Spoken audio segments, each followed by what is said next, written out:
Here we go. Can you hear us? From haunted halls to the backwoods cries, we chase the truth where the shadow lies. Step beyond the veil, leave the world behind. Welcome to the other side of normal tonight. All right. Welcome to the other side of normal. The third one this week, which is way too many for 1 week. But we have Kristen and Christine from Paranormal After Dark, Pennsylvania. Ladies, thank you for joining me. It's an honor to have you guys on. And sorry about the mix-up the other day when I gave you a heart attack by saying tomorrow. But we appreciate you guys popping on with us and spending the next at least an hour, but sometimes we get to 2 hours and sometimes we get to 2.5 hours. And if you get to that point that you just need to check out and say, I've got to go, and off we go. Fair enough. Because I can talk, and We're that's- talkers too, Nacho. Yes. Thank you for having us. Yes, So, thank We you. appreciate that. So the way I started this podcast is somehow we have like 7,300 followers, and I don't know how this happened.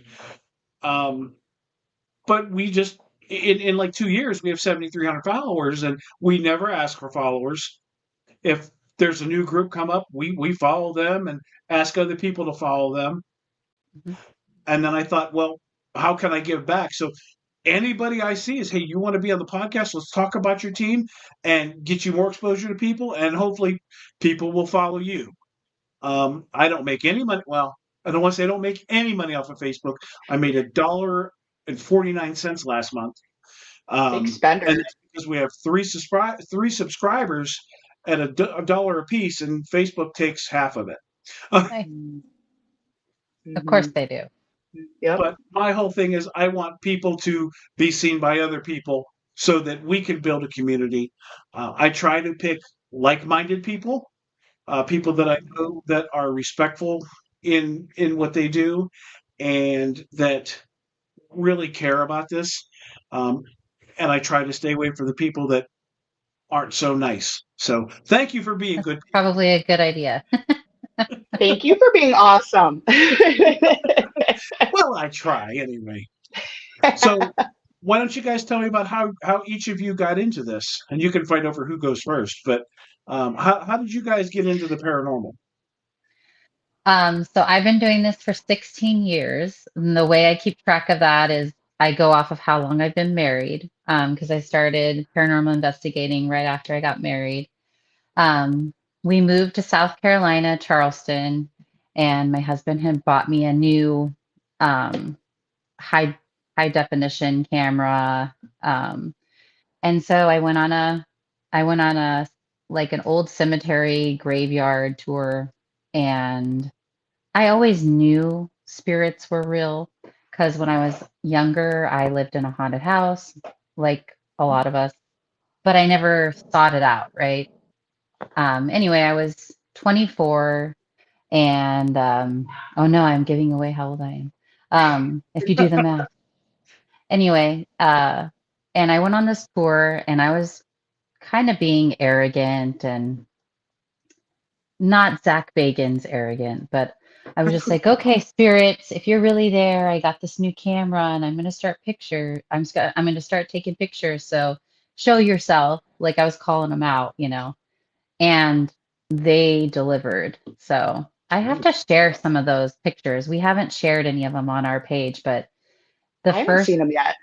yeah, the first picture I got was like this mist, and it's in the middle of the like air. It's not like towards the ground. And then it like turns into legs. And then because I was going like this and just doing a circle. And then it looks like it turns into legs, and it looks like it turned into like a shadow figure. And then it looks like there's a head coming out of the ground where a grave was. And It's wild. But after that, I was like, what the heck is this? Like, I have to get more evidence. And then I was hooked. And then I wanted to go every weekend. And my other friends went with me at first. Then they're like, you're crazy. We don't want to go every weekend. So then I joined. A paranormal group. And they're still doing great. I don't know if you've heard of South Carolina Paranormal Research and Investigations. It's kind Yes. of it's a long one, but I was part of that group a long time ago, 16 years ago. And now they're part of TAPS and they're doing great. And so that's how I got started. So. And I grew up in a paranormal house initially, and my grandparents' house was also haunted. We had a lot of strange incidences that occurred. Started watching Ghost Hunters at the age of 12, kept going. And about 7 years ago, I was like, I want to start investigating. So I would drag my husband along with me because I couldn't find any groups at that point. He's not really into it, but and then 2 years ago, I went to Ridgewood Winery, which is our public event that we do, and I met Kristen, and we kind of hit it off and ended up forming our own group out of it. That's awesome. That is really awesome. So, Kristen, tell me again. Well, actually, just South Carolina. No, this is Carolina. It's abbreviated, so it's SC. Okay. This is a different group. I have Carolina Association of Paranormal Studies coming on. No, this one's South Carolina Paranormal Research and Investigation.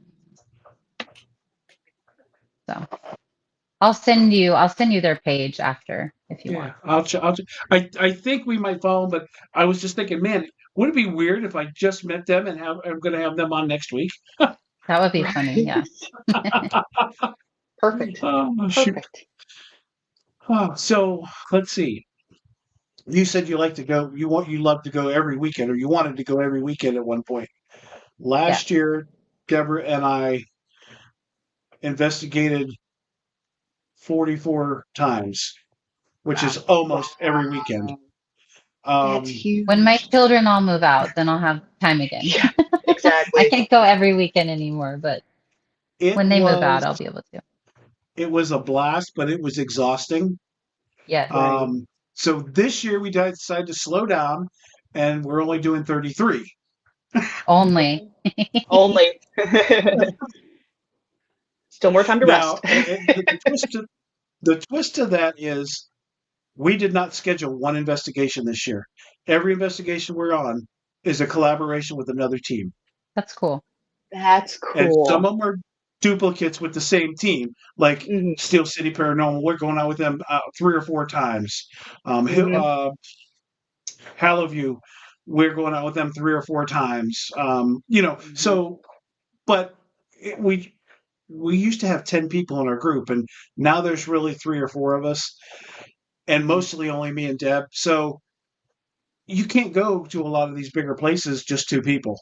Right. No. And what better way to go is to meet new people and go do things with them, just like we're doing with you guys. We get 2 opportunities with you guys. So that was our whole motive this year, and we have had a blast with it.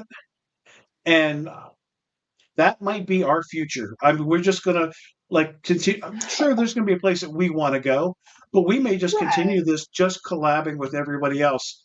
Because you learn new things, you learn how people investigate. Right. You can take a piece of equipment and find out that somebody else uses it totally different than you do, and you're like, what? And that's what I like about this, is that we can just learn from other people, but we get to meet other people. The one worry in my head is I'm going to schedule an investigation with somebody, and we're going to get there, and we're not going to like somebody, or somebody's not going to like us, and it's just not going to be a lot of fun. But knock on wood, that has not happened yet. And usually we get to talk to them, and having a podcast, we get to meet them, and that's usually a pretty good teller. But I think that might be the future of Verona Ghost, and we just, whether if we schedule or somebody else schedule, we're going to get a group together and go do it. But man, it was such a relief this year of not having to schedule all these investigations and putting out so much money up front. And worrying about if somebody else is going to cancel on us because we ate a lot of funds last year from people not pulling through last minute. Oh, I can't go, or I'll pay you next week, and they never pay. Mm-hmm. So yeah, we've kind of gotten away from that. And when somebody says, "Hey, money's due on this date," we pay them. And let's go. We're Let's the same not way. be. Mm-hmm. But yeah, I mean I think that's our future. I think that, and obviously Deb's retired. I have 3 years and 352 days before I can retire. Not that I'm counting. Um, and then we're moving somewhere warm. So There you go. we're going to pack up and go south somewhere. And, I think we're going to continue to do the same thing there. And obviously, we can't drag Mark with us because he's got a family, but maybe he'll come and visit. But, I think has been a lot of fun with doing these collabs. And sometimes you miss out on some of the investigations because you're still getting to know each other. But I enjoy that part of it too. I mean, Yeah. I don't know how many collaborations you guys have done, but I find that we get there and we might set up and we might be sitting and listening, and then all of a sudden we're just getting to know each other through But the through the sometimes when you're paranormal investigating, that's the best way to get EVPs is just talking and not really Mm-hmm. specifically asking them questions directly. Right. Because I view it as, well, if you don't know someone and you're sitting in a room with them, are you really going to just start talking to them, or are Right. you going to kind of feel the waters first? Yep. So Yep. And I normally that's don't very go well into done. it right away asking like questions directly to them because I don't feel like we normally get EVPs that way. So that's just Yeah, my I know. take on it. So, And I but think the bigger EVPs we've got have happened just like that. That maybe we're not asking them direct questions, but they're replying to something that maybe we did. We had yep, one in Waterford, PA. We were interacting with a little boy in an Estes session, and Dan's stomach growled, or my stomach growled, and Dan looked at me. He's like, "Oh, that was my stomach," and I'm like, "That was my stomach." And then all of a sudden, clear as a bell, on our video, you heard this little kid go, "Let's play," and we were like, you're like, when I what played was it that? back, I was like, "Holy crap! He's telling Right. us to shut up and let's play." Yep, yeah. That's great. Oh, that's so great. But back to your collab, Right. what you were talking about, we haven't done a collab yet with another group. This is our first year. So Yeah.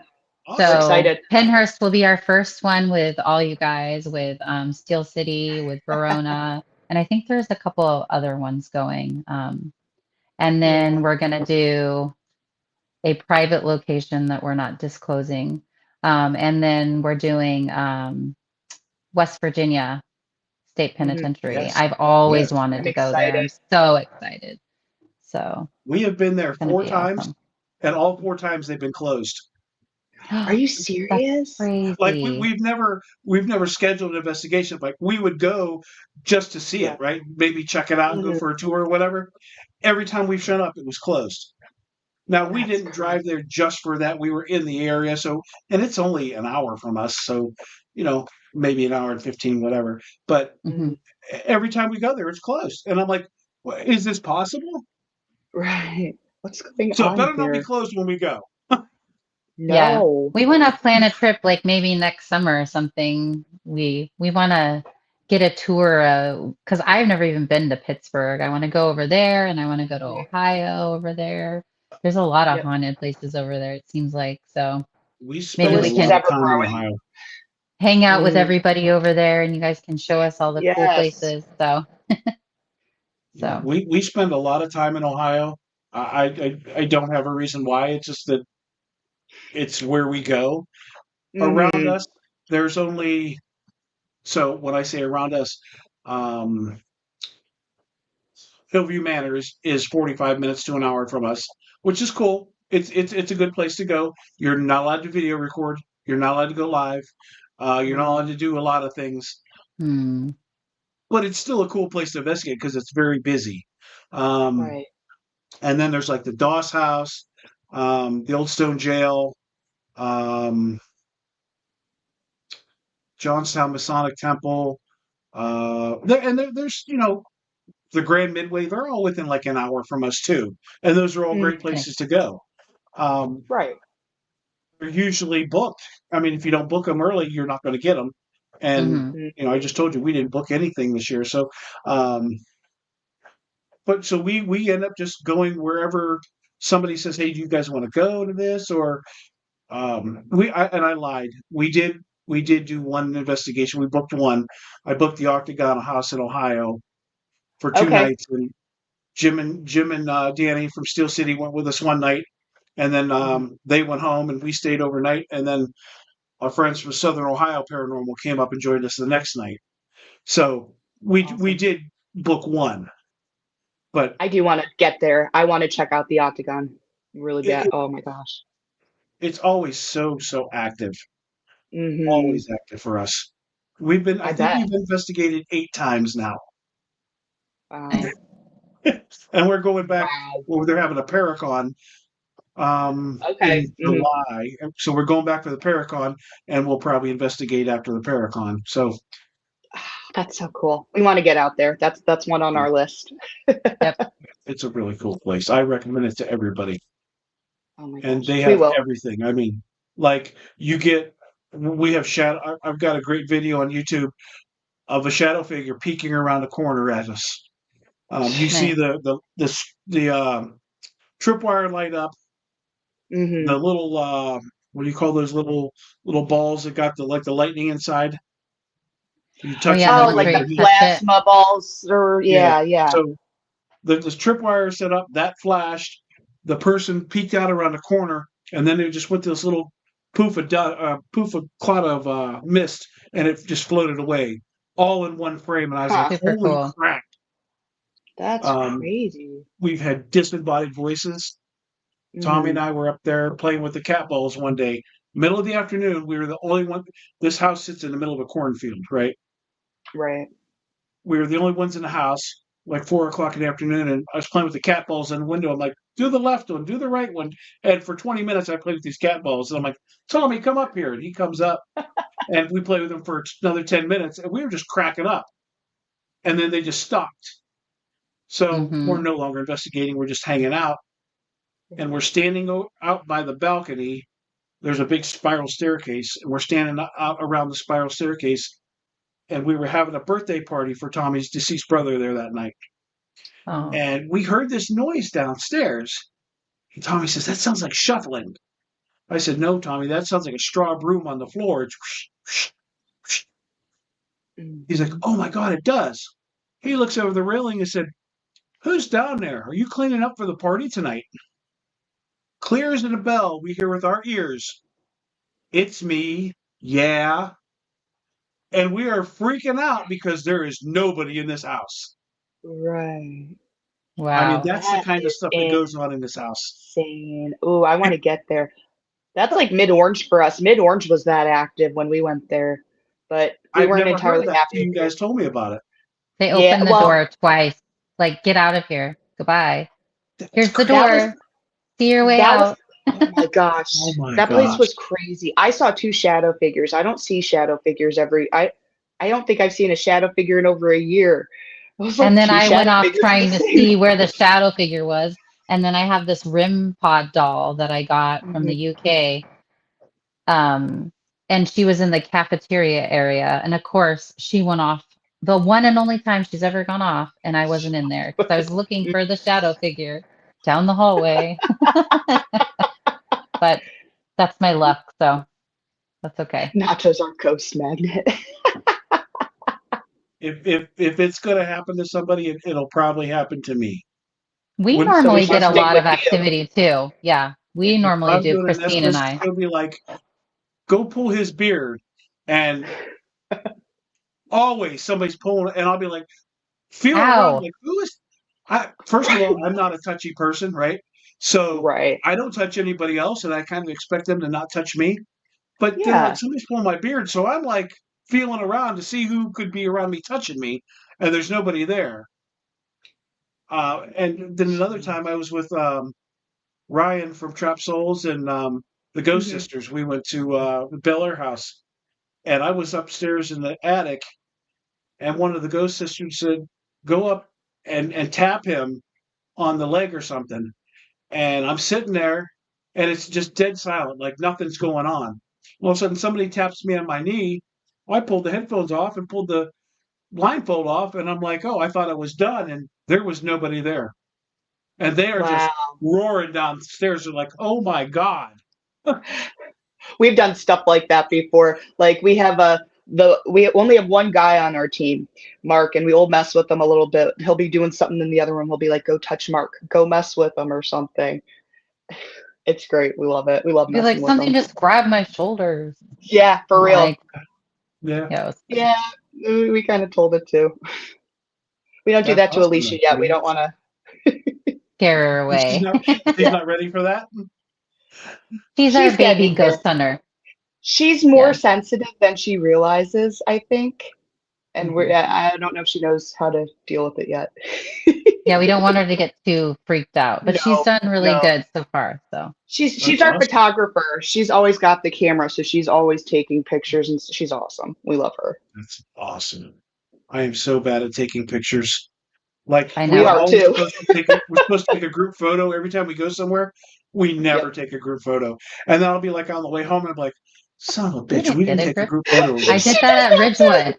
I'm like, we And forgot to take a group photo again, you guys. Like, Yep. Yep. We do it all the I don't know. time. I'm glad it's not just me, It's not. but we do. you guys have to coordinate help the me world remember when around. we go to Penhurst, because Danny Yes. specifically asked me, she's like, can you be mean to me and remind me that we need to take a group photo? I'm like, of course you're Need asking to set an me. alarm. Set an alarm. Take a group photo, like set an alarm. Yeah, that's a good idea. That's Yes, that's a good idea. Hopefully, somebody will remember. funny. Right. There's a bunch of It us, won't- so hopefully between all of us we'll get there. It will not be me. I can guarantee it. He's like, count me out. I'll want to remember, but I won't. I'm Fair. excited for Oh. Penhurst. I've been there for Oh, like I'm psyched. a public paranormal investigation, and they did do a good job with that. I was worried about like, noise contamination, but they really separate the groups really well. But Mhm. it's going to be really cool to have like free roam over the property. So We So have never excited. been, so we're you've never been to Penhurst? never been. Neither Well, has then Mark we and thought Alicia. They're on our team, so they've never been either. Yeah. we thought this was the end. Like if we didn't get there this year, We we did weren't too. going. Yep, Right, we that's thought what this we was were. the last year. Yep. We brought light up Really? balloons. So Julie, our medium, she had an experience with a balloon that lit up, and they were getting a spirit to like play with it. And then they're like, we're just gonna leave this here for you guys. And then when they came back, it was like gone. Like the they guy took it. came back, it just disappeared. They never found the balloon. Wow. Yeah. So I have like a Wow. pack of a whole bunch of them. So I'll We've got kids' share. toys, all sorts of things. Yeah. Yeah, a lot of people Wow. bring toys to leave for them as like a, I don't know, like a thank you. Like a gift. Yeah. Yeah. And I So- think that's And we're cool. And again, that's something I never think of. Hmm. Now we did take Yeah. we took something to the Hinsdale house, and that's another place we had a huge interaction with this little boy Eric. I think we took a ball. Deb, if you're on there, remind me of what we took. I was in the Estes, and they were asking him, did he like this gift, and what was it?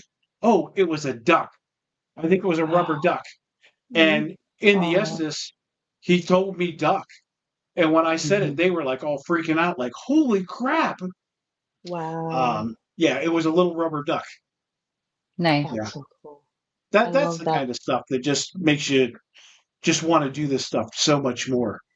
You're absolutely right. We had kind of an Estes thing recently where we were doing a private investigation at a brewery, and for whatever reason, we were getting all the responses in the bathroom. So we would go in the bathroom and close the door to do the Estes session. So I was in there doing it, and Julie was outside and talking, and like we're having a conversation or whatever, and all of a sudden I say, "You bitch." And Julie stops and she's like, "Are you talking to me? Like, who's the bitch?" And I stop for a second and I say, "Something just said my name." Huh. No, you And said the thing, bitch, and then yeah, Oh my gosh. Julie Julie, like I asked. got a whole video of the whole thing. Julie's like, Oh, it's yeah, we have it. who's she's like, Who's the who? bitch? Me? Like she thought they were calling her one because she was asking all the questions. And Yep. then Christine says, it just said my name, like Yeah. the They were ST's in calling me the the bitch. spirit box. Yeah, So it's not the first time. it called her Well, the B word. and what was interesting is that building before was it was an Elks Lodge, so like no women were allowed in the building, Right? and I was an outside women, so I was like, okay, well, it makes sense why you called me, a bitch. Yep. Yeah. So We've Deborah had some funny says it stuff happen. was a duck and that the spirit described the duck to a T. I did not know that she brought this duck into the house or that she was giving it to Wow. them. She just did it. Oh, And when cool. I was under arrest, she pulled it out, and I don't know if they put it in the kitchen or where they put it, maybe on the steps or something. And I was upstairs, and they started, do you like this? And it was describing it to her. Yeah, it was crazy. Mhm. That's insane. I've had the one and Oh, only time I've ever had the spirit box do this. We were at the old South Pittsburgh Hospital with my old team from South Carolina, and we went up to the maternity ward and we turned it on, and we didn't have the headphones on because we were all listening to it quietly in the room. And so, it starts scanning like it normally does, and then all of a sudden we hear a woman in labor for at least like 2 minutes. It was insane. Like you could hear a woman in labor. It still gives me the goosebumps. Wow. It was crazy. It was like she took over the radio and like it wasn't scanning. You didn't hear that noise. Yep. Yep. But I've never experienced anything else Wow. like that. It was really cool. So That's that's what I awesome. love about this though. Like you never know. You could go to the same location 100 times and something different happen. Yep. And you have a different absolutely. experience. So it's pretty cool. I enjoy it. Yes. I absolutely agree with you. I told you we've been to the Octagon. I think it's been 8 times, and Nice. we always have a different interact. I mean, it's usually the same spirits, but it's totally different interactions. Hmm. One day Yep. we were doing a double Estes, and Deb was like, "Nacho's upstairs, pull his beard," and you're pulling my beard, and Hmm. the other guy that was under Estes downstairs says beard, and they were like, Mm-mm. "Holy crap!" Well, then pretty Yeah. soon he's like, "Somebody's pulling my beard." Right. What? So they were pulling both of our beards. Also, that night, I do this thing. I do a bunch of weird shit bef- during and before investigations. But I walk through the house and I give them a word to say. Hey guys, if you would do me a favor and repeat this word tonight to me, that would be great. Right. And that night, and most nights, it's Verona. That's where we live, Mhm. and Yeah. there's no reason for it to come up in a conversation. Right. Right. So we're doing the same essence with the beard pulling, and I've been waiting all night, just waiting to hear this word, and I never heard it, never heard it. Well, all of a sudden, I hear it in my headphones, and I was using the SB box, which records. So I have it Hmm. on the SB box where I heard Verona. I ripped my headphones off, and I'm like, oh my God, it said my word. I can't believe it. Mike is Wow. still under the Estes, and he says, there, I said it. Oh my What? gosh. So when I first started out doing this, we were at a private investigation and I said, "What color is Megan wearing?" Because it was like one of the people there and it said yellow and she was wearing yellow. And then right after that, I go, "That was awesome," because I was so excited because I had never like gotten it to like respond to me. And then right after I said that, it said awesome. So I was like, wow, like my mind was blown. So Yes. We Yes. had another crazy thing recently last year. It wasn't Estes, but we were out near the Brandywine battlefield because you're not allowed to be on the. We were out kind of in the area, just kind of checking out where we could, and it was me, Kristen, and Alicia, and we're out there. It's like midnight, mind you. We're not in a paved area. All of a sudden, Kristen hears a clip clop, And she's like, "Did you Like guys the just hear horses that?" trotting. And then I heard a clip clop, and I'm like, "Did you just hear that?" And both of them were like, "No." And then Well, it Alicia was literally after that said, "I just heard the clip clop. Did you guys hear that?" it So was one like a after the domino other, effect. Yeah, we Yeah. didn't hear it all at the clip same clop, time. clip When clop. I It heard was it, weird. they didn't hear it. And then right after I heard it, they heard it, but I didn't hear it anymore. It was really There weird. was no Strange. horses nearby. Yeah, Oh there was my no gosh. Amish going by or nothing over there. Mm-mm. So That was weird. So here's something that I wanted to bring up. And so Deborah brings it up already. The last places we've gone to have really turned dark and upside down. And we're not sure if there's something going on because other teams are starting to experience the same type of things at these locations. And these locations have been pretty docile. So I'll tell you that we went to the Octagon. Mm-hmm. Jim and Danny were with us the first night, and it was very much like every night we've ever had. It's Right. just interactions and nothing even angry, right? Right. The next night, as soon as we started, I just had the portal box playing, and this Mm-hmm. person introduced them as Michael and just started being really shitty. And then as the night went on, it started agitating all the guys one at a time. And it started with me. And I don't rarely do I get agitated. But I like it replied to me and it just pissed me off. And I said, I'm gonna tell you, and I'm like, oh no, this is not, let's calm down. I'm like, I Right. need to take a couple minute break. And I walked out because I was about to flip out.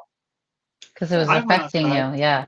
and at 10 Mm-hmm. minutes within 10 minutes, all five guys were outside and all the women are left in there. And I'm looking around like, no, that's what they wanted. They want all the guys out of there.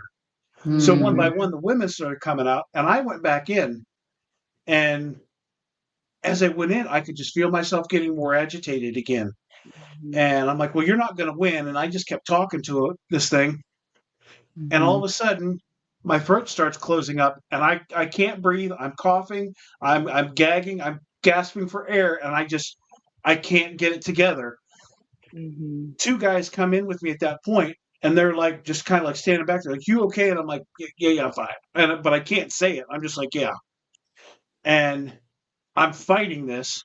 And Mars Bear, who's on here, and I think this is his daughter Ashley. It's on here, but he lives in Melbourne, Australia, and he does astral travels, and there's a whole story, and I don't have time to go through that whole thing, but um, he puts on the screen where I'm doing a live, right? I'm got my live on a tripod there in front of me, and I'm trying to gather myself, and I'm finally starting to get some breath in me, and he put on there, and he says, I'm going to send some help over there. And I want you to know that Lucifer's cage is empty. And for whatever reason, the only part that I read out loud was Lucifer's cage is empty, but I'm still like choking and gagging. And I go, Lucifer's cage is empty. One of the guys at that moment was coming to help me. And when I said that, he thought, oh my God, he's possessed. And he quickly started backing up. Oh And I no. was just But it's because simply you were reading, so it choking. freaked him out, right? And I'm like, no, no, no. So Right. as I'm telling him what's going on, and Mm.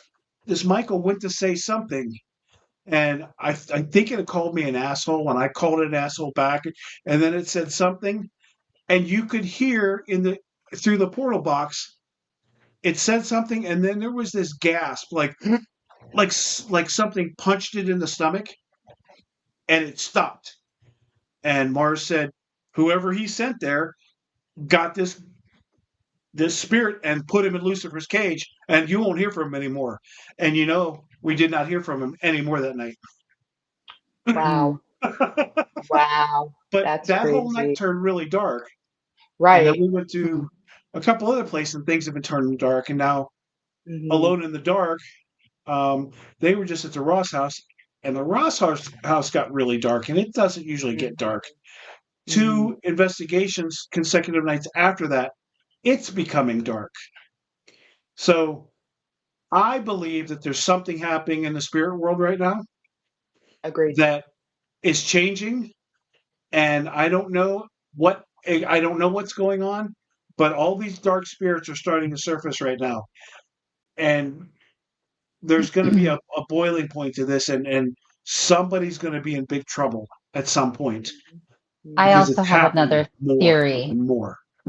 That might also be the case. But I also think you have a lot of people going into these places that might be opening a can of worms that they don't really realize what they're doing, and they don't know how to close the can of worms, and so it's releasing other entities that aren't normally there. For example, we do a public investigation at Ridgewood Winery, and there's someone that comes. We haven't seen them in a while, but Mhm. bringing Ouija boards, trying to get us to do a seance, all these things. And we're like, those are not things that we recommend doing unless you're very experienced Yes, and you know how to close the session. Um, Mhm. so my theory also, the veiling is probably also getting thin. But on top of that, I think people are messing with things, yes, doing things, maybe dabbling in witchcraft, whatever, and they don't really know what they're doing. So yes, they're inviting things to these places. Um, and I can definitely agree with that. Um, Mhm. yeah. and because this has become such a huge community in the last hmm 5 years, Mhm. the explosion is just crazy, and not everybody really understands what they're doing. You're right. Yes, that I it's think that not that could be a a big part toy, of it. it's a real thing, and It's they can true. hurt you. Yes. Yep. Yeah. I can So, tell you from the Octagon House that night, and we went back another night after that, and everything was pretty much back to normal. So it Mhm. was for us, it was a one time thing there. Nobody else has experienced that. But that night, the guy that runs the place, him and his wife, they're friends of ours, and they were Mhm. going to investigate with us, and one of the ladies that's on their team and another guy from their team, they were investigating with us. But the guy and his wife were fighting all night long, like bickering back and forth and just being nasty to each other. And one mm, of the ladies that comes on our lives all the time, um, she just says she's a watcher, but she sees things and she knows things, and but she just kind of watches. But she said to me that their negative energy actually pulled somebody. There's a ton of train tracks around. There's a ton of trains around that area. And it was a full moon that night. Their negative energy actually pulled somebody off of the train on the full moon night to come to this location. Mhm. yep. Um, and when we went back the next time, I said to him, "You have got to watch the negativity. If you guys can't get along, don't be here together Yep. Right. They because you're feed gonna." off of that negative energy for sure. The Yes, negative feeder spirits, I've definitely noticed more of them recently as well. Even in places where, like, St. Peter's the last time we were there. It's a location we go to all the time. That's just one of our easy locations. And we never get anything negative there. Something was They messing were with like Kristen the last jabbing time. me, like see, hurting me, That never like a happens. probe.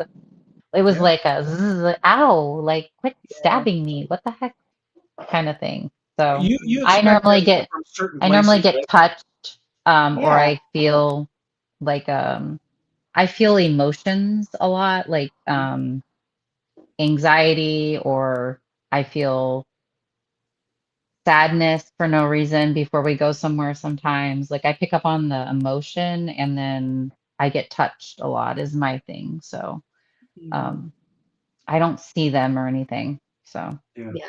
I'm the same way. I get a lot of touches. For somebody that doesn't like being touched, they love to touch me. What is it with I don't get it. Like, I see somebody and I give them a hug. Okay, that's fine. But I'm Yeah. not, mhm. somebody that's touchy feely, but I'm Yeah, I'm not always being either. touched.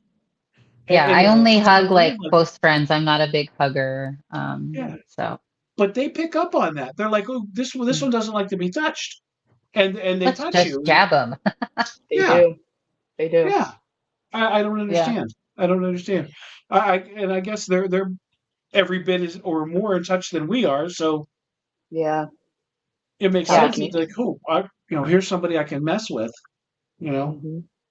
I And when mean, we we do our use. public, Sorry, go go ahead. ahead. I was We going to say, and use. when Okay, go, you go, go. I'm not talking. Go. Okay, I'm gonna talk. That was so funny. So Yes. Christine and I read each other's minds a lot. It's kind of hilarious. We're on like our own wavelength or something. Like For I'll real. say, "Hey, can you blah blah blah?" in like a text with our group, and then she's like, "I was just thinking that," or I whatever. We text do you that all that. the time.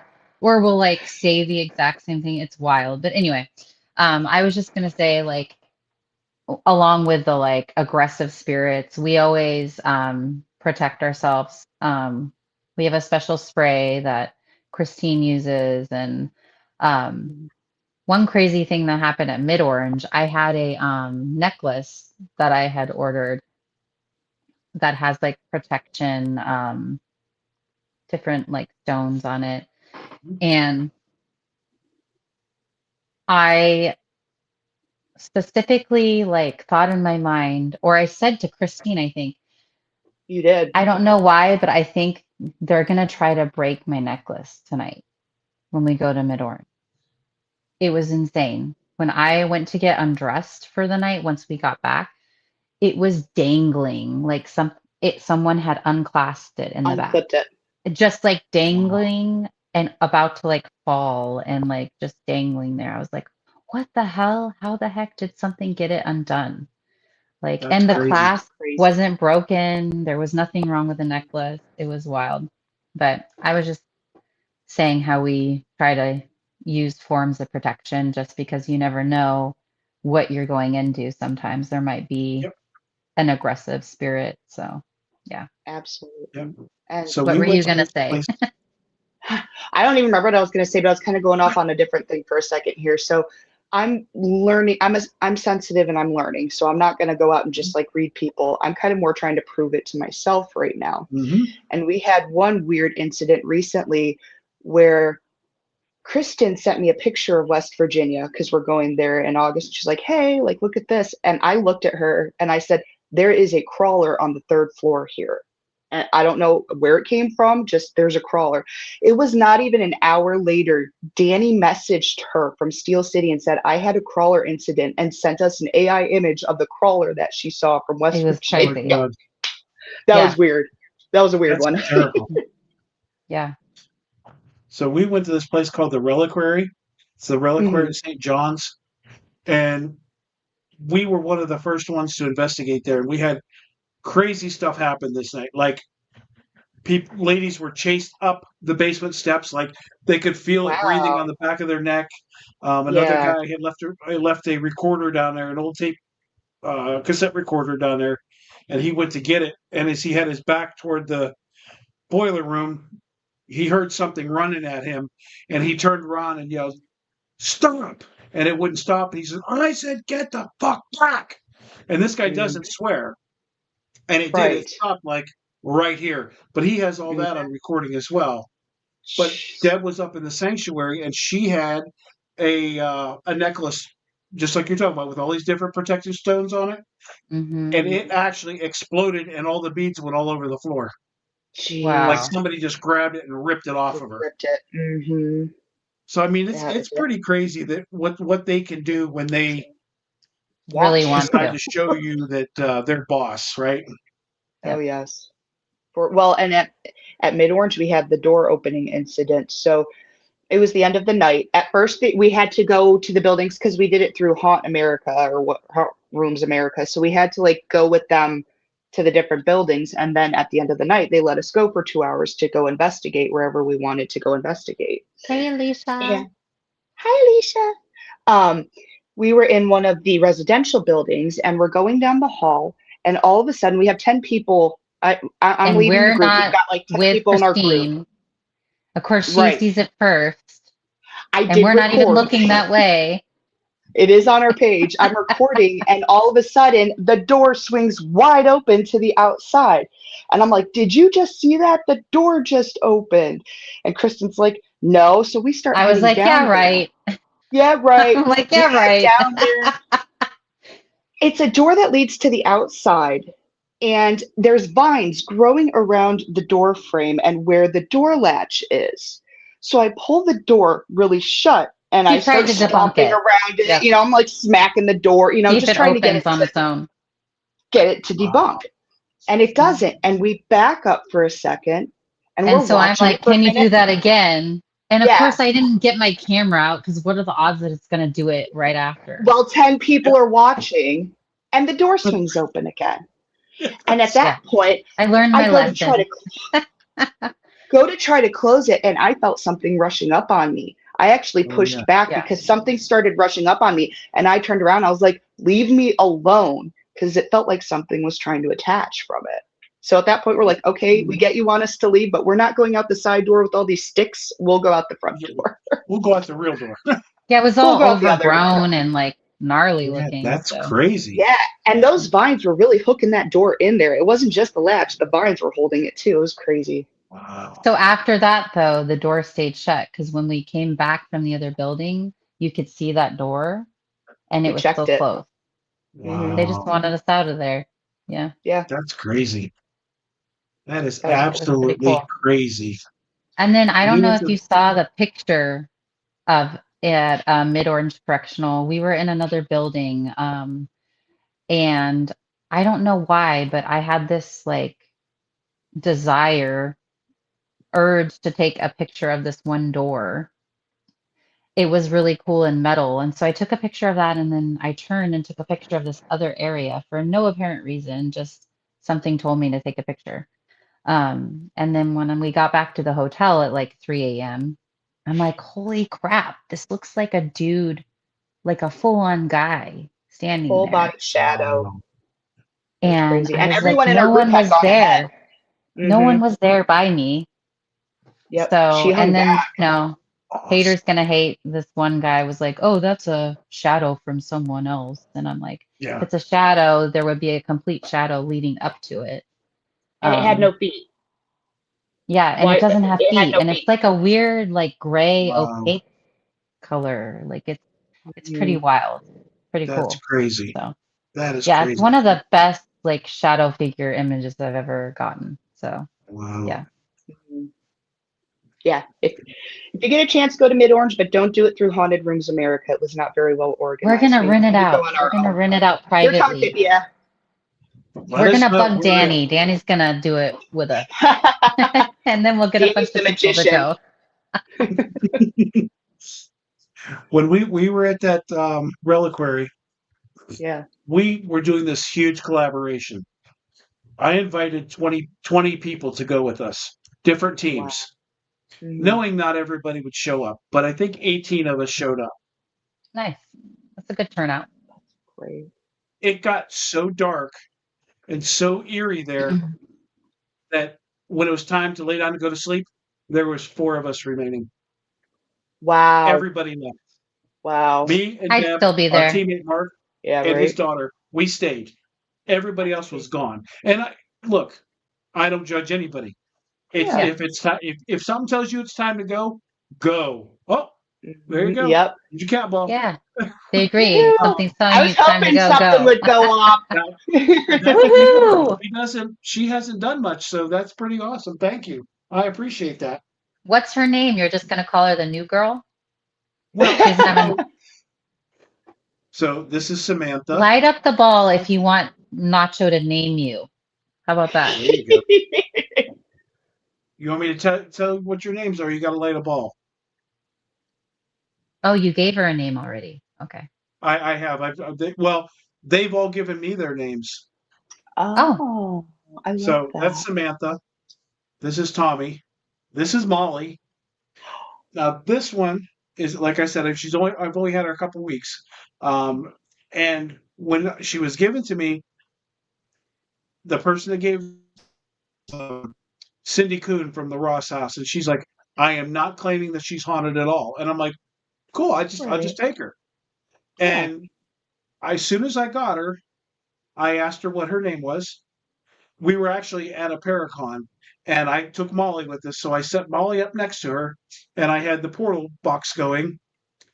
and I heard her name come through, and I'm like, okay, your name's Patty. I'll call you Patty. And I said to Molly, I'm like, so what do you think of what do you think of the new girl? And through the spirit box or through the portal, it said something to the effect of acceptable. And I'm like, oh, okay. All Well, right. then 2 minutes later, it said her name. And I'm like, you're in. You're in. Right. You're That's 100% what it in. is. And so, I mean, that she just kind of hung out with us, and that was pretty cool. Well, here I have to show you. Wow. I'm getting another doll. Right. Um, a friend of mine who is on here is Anna May. Mhm. Just ordered her for me, and she'll be coming here in the next week to 10 days. You can tell me what you think Oh, of her. Wow. I love her. Oh, I have to say too, I love Molly's energy. Molly is cool. I like Molly. So Molly is a friend of mine, Megan, she was also Mhm. on our team. She lives in Ohio, and her daughter went out and they rescued her from a thrift store, and they took her Really? home, and she Mhm. really creeped them out. So Mhm. they were like, "Well, we can't keep her." And Megan's daughter said, "Would Uncle Nacho take her?" And I'm like, "Well, how can I say no, right?" Right? Molly is very, very old. She's all cloth. She's very old. She's got a Right. bunch of tears in her. You really can't see it, but a mouse or a rat or something has chewed her shoes, so it's down to Oh. her bare feet. She Mhm. has had a very traumatic life. Um, Yeah. and she just wants somebody to love her. Oh, And I love sometimes her. to people she comes off putting, but Yeah. she just wants love, and so we started taking her places with us, and I've been hesitant to take them because I don't want them to run across something that doesn't like them and wants to battle them, and I don't want to do that. But Right. at the same Fair. point, I feel like she wants to go with us. Mhm. So Take her to Penrith. I was I've gonna say, taken bring her to Tommy a few Gettysburg. times. Bring her with. We I want to meet her. we probably will. We probably will. But she is the sweetest thing. And all of them are very, Mhm. very sweet. Um, Tommy is just the nicest guy you've ever met. He's a 6 or 7 year old boy. Mhm. Molly's a very young girl. I haven't figured her out yet. Mhm. Um, and I've had her for almost a year. She's still kind of like doesn't know what to think of me, I guess. Okay. But I turn their cat balls on for the podcast, right? And Mhm. sometimes I forget to turn them off. Well, I go to work, and I told you Deb is retired, so she's home alone during the day. And there'll be times that she'll look over here, and all the cat balls are going off at one time, They're having a and party. she doesn't They're like having that. brunch. And so she'll take a video and send it to me at work, and she's like, "You forgot to turn the cat balls off again. Now I have to go upstairs for the rest of the day." And she does. She'll stay upstairs until I come home to shut them off. I'm like, "Just go turn them off." I'm not Yeah. going over there. No way I'm going over. I'm like, "Okay." They're not going to hurt anybody, but they're Yeah. all very sweet. Like I said, she hasn't told me a whole lot, and she Mhm. hasn't been really open, but they've all been really. Now they do like to mess with podcasts. They'll unplug my microphone. They'll shut the camera off. Yep. Uh, Sometimes I get booted completely out in the middle of a podcast and got to come back in. But for the most part, they are very sweet, and I have a blast with them. Deborah's not the Yeah. happiest with them, but she's dealing. I give That's her fair. credit. She's dealing. We're cohabitating. We're all good. And of course, I Oh, was that's talking so with the cool. ladies from the Doss House last night about the Mhm. Creep and Real Fest this weekend, and they're having a whole room full of dolls, and Oh, some of them will cool. be up for adoption. We've got I to try think to when go my to kids move out, that next year. I want Send to us adopt a couple some events, Nacho, so we can for real. put them Okay, on our yeah, calendar. yeah. We have picked up more events this year than we typically do too.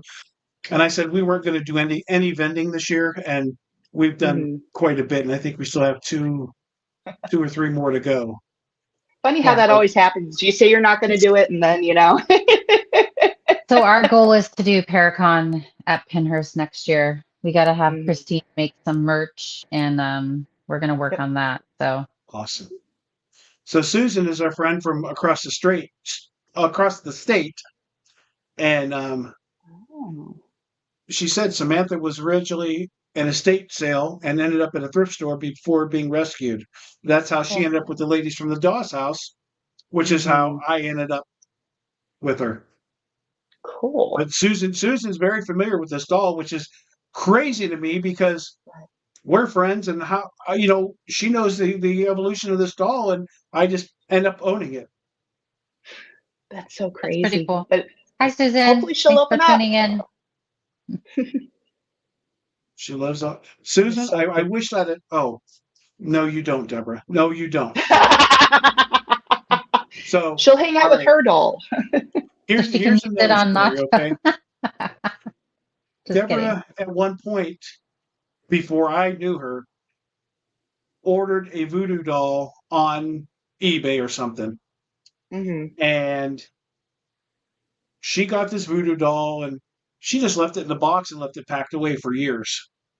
And one day we used to belong to another team and she was talking to the guy that ran the team and she said, I have this voodoo doll. Actually, I think she's put it on Facebook. She said, I have this voodoo doll that's wrapped in newspaper from Haiti. And the newspaper's from Haiti and it's just in a box in a closet. And I don't want it. So what do I need to do with it? Well, the guy that ran the team we were on, he's like, "Oh, you need to get rid of that. I'll come and take care of it. You have to be very careful with these things." So he did. He come over and picked it up. We talked for a while. He left. He took it home and he displayed it on his mantle. In that week, in the next week after that, he had a heart attack and almost died. His car broke down and he lost his job. Mm-mm. That's Then he crazy. called somebody that knows what they're doing and gave the doll to them. And he Right. said, You're lucky that you didn't display this doll because all this could have happened to you. I was Mhm. dumb. I shouldn't have displayed it. Well, I could have told you shouldn't have displayed it, dummy. Mm, But, and that's why you don't play with voodoo dolls, really. no, no. And also, And I that's had it. a friend of mine. Oh, and his Mhm. dog died. Yes, his dog died too in that time period. Oh my Um, gosh. I had a friend of mine that I used to work for this lady who I used to think was absolutely wonderful. And then all of a sudden she became psychotic. Like she would come in yelling and screaming, and everybody just was so on edge around her. And it was just so hard to work with her. Mhm. And I was telling my friend this, and she's like, I have something for you. She says, check your mail in a few days. So I get this envelope, and there's this little teeny tiny cloth doll. And she says, I want you to do exactly as I say. She said, go in her office and find a strand of hair and put it around the doll. She said, every day you come to work, you touch the doll and you say, today we're going to have a good day. You're going to be happy. Things are going to run well. We were running a retail store, a kitchen store. And for like 2 weeks, everything went really great. Every day I talked to this doll, she would come in a happy mood. And I'm like, this is really weird. Well, Right. this one day she come in and it was a day that whatever reason, I didn't get to the doll before she got there and things just got really hectic. And she says, I'm going to get lunch. And she went out the door.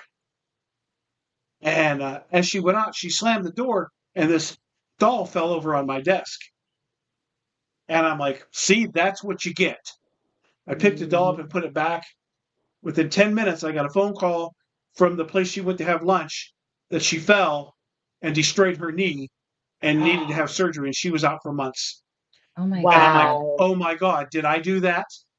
That's Was that because of crazy. me saying that? Right.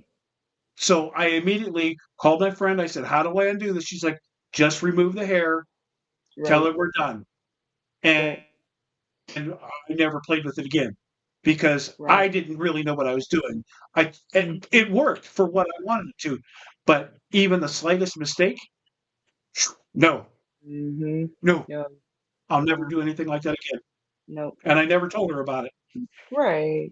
but I left soon after that. Yeah, But that's crazy. don't play with things that you don't know about, Right. right? I Exactly. mean, Absolutely. that's just like you said with the Ouija boards and people holding seances and stuff. If you don't know Hmm. what you're doing, Don't do it. don't play with it. Don't do Don't it. play Yep. with it. And we're like that too. I mean, there's so many practices and different things. If we don't know what we're doing, we don't mess with it.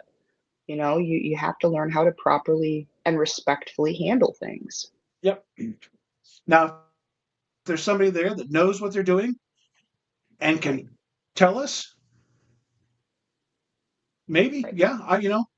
Right. I'm not saying that I would never try any of it, but because if somebody can show me something and teach me something, I'll be good for it. Right. Right? Alicia said, "Stay in your lane." Right? That's You right. get Exactly. it. Deborah wants to know if either of you collect haunted dolls. Not yet. I found a Jack in the Box doll, and we posted a video of it a few weeks ago on our page. But ever since I found that doll at Goodwill, I've been wanting to go back and get it. So Same I'm here. like, but I have kids, you know. My youngest, I have a boy and a girl, and they're twins, and they're going to be 5 in August. So I'm like, do I really want to get haunted dolls yet? Maybe That's when they're all older. I don't know. I'm kind of hesitant. yeah. I don't I know. think with young kids that's your gut will tell you Yeah. what you should and Yes. shouldn't do, and if it's saying that's not a good idea, it's not a good Right. idea.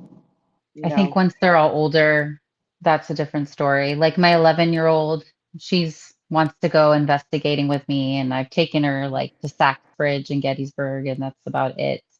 So, We're gonna um, take it hard Mark part says hard pass. pass. He's I know afraid what of I'm getting clowns, Mark and for this Christmas. haunted hotel in is it Vegas or Nevada? Nevada Nevada, yeah, or somewhere up there. Tonopah The somewhere haunted, over there? yeah, the in clown motel, yep. Tonopah. I was like, you guys, this is where we're gonna go our next trip, joking around, right? And he's like, oh no, like I don't do I would love to clowns. go there.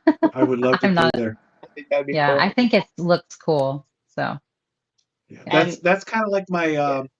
and this is a question I'm going to ask you guys, so we might as well get into it now. But Hmm. it's like one of my bucket lists. Not Hmm. necessarily the Clown Motel, but I want to go to Virginia City to go to the old Washoe Club, and Hmm. Tonopah is within 3 or 4 hours, so you might as well go there. Right. And Mhm. Deborah just said that the Clown Motel is on our bucket list. Um, Love it. those We'll go places there that I with want you. to go.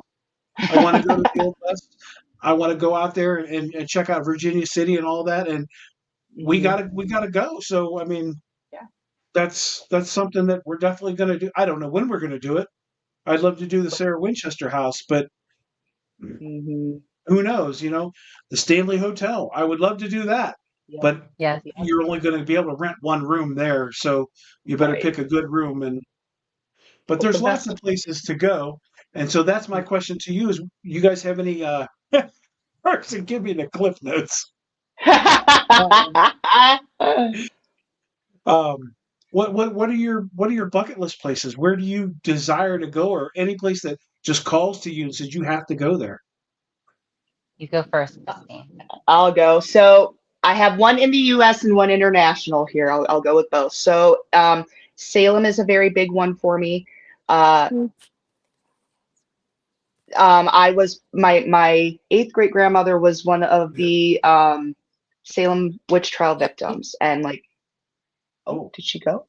I Okay. don't know how she she's joined still there. I the don't buck. know how she got away on there, but so I would like to go up to Salem at some point. She's crazy. And then I also want to do the Black Monk House in really bad. I don't know. That place has just always been very fascinating to me. Just the whole story, the energy there. I would love to check that out. That is awesome. So it's really hard for me to pick. There's so many cool places in the States that I really want to go to. Myrtle's Plantation, I've always wanted to go there. Mm. The Stanley Hotel. Um, and then the one internationally that I want to go to is Vlad, the Impaler's castle.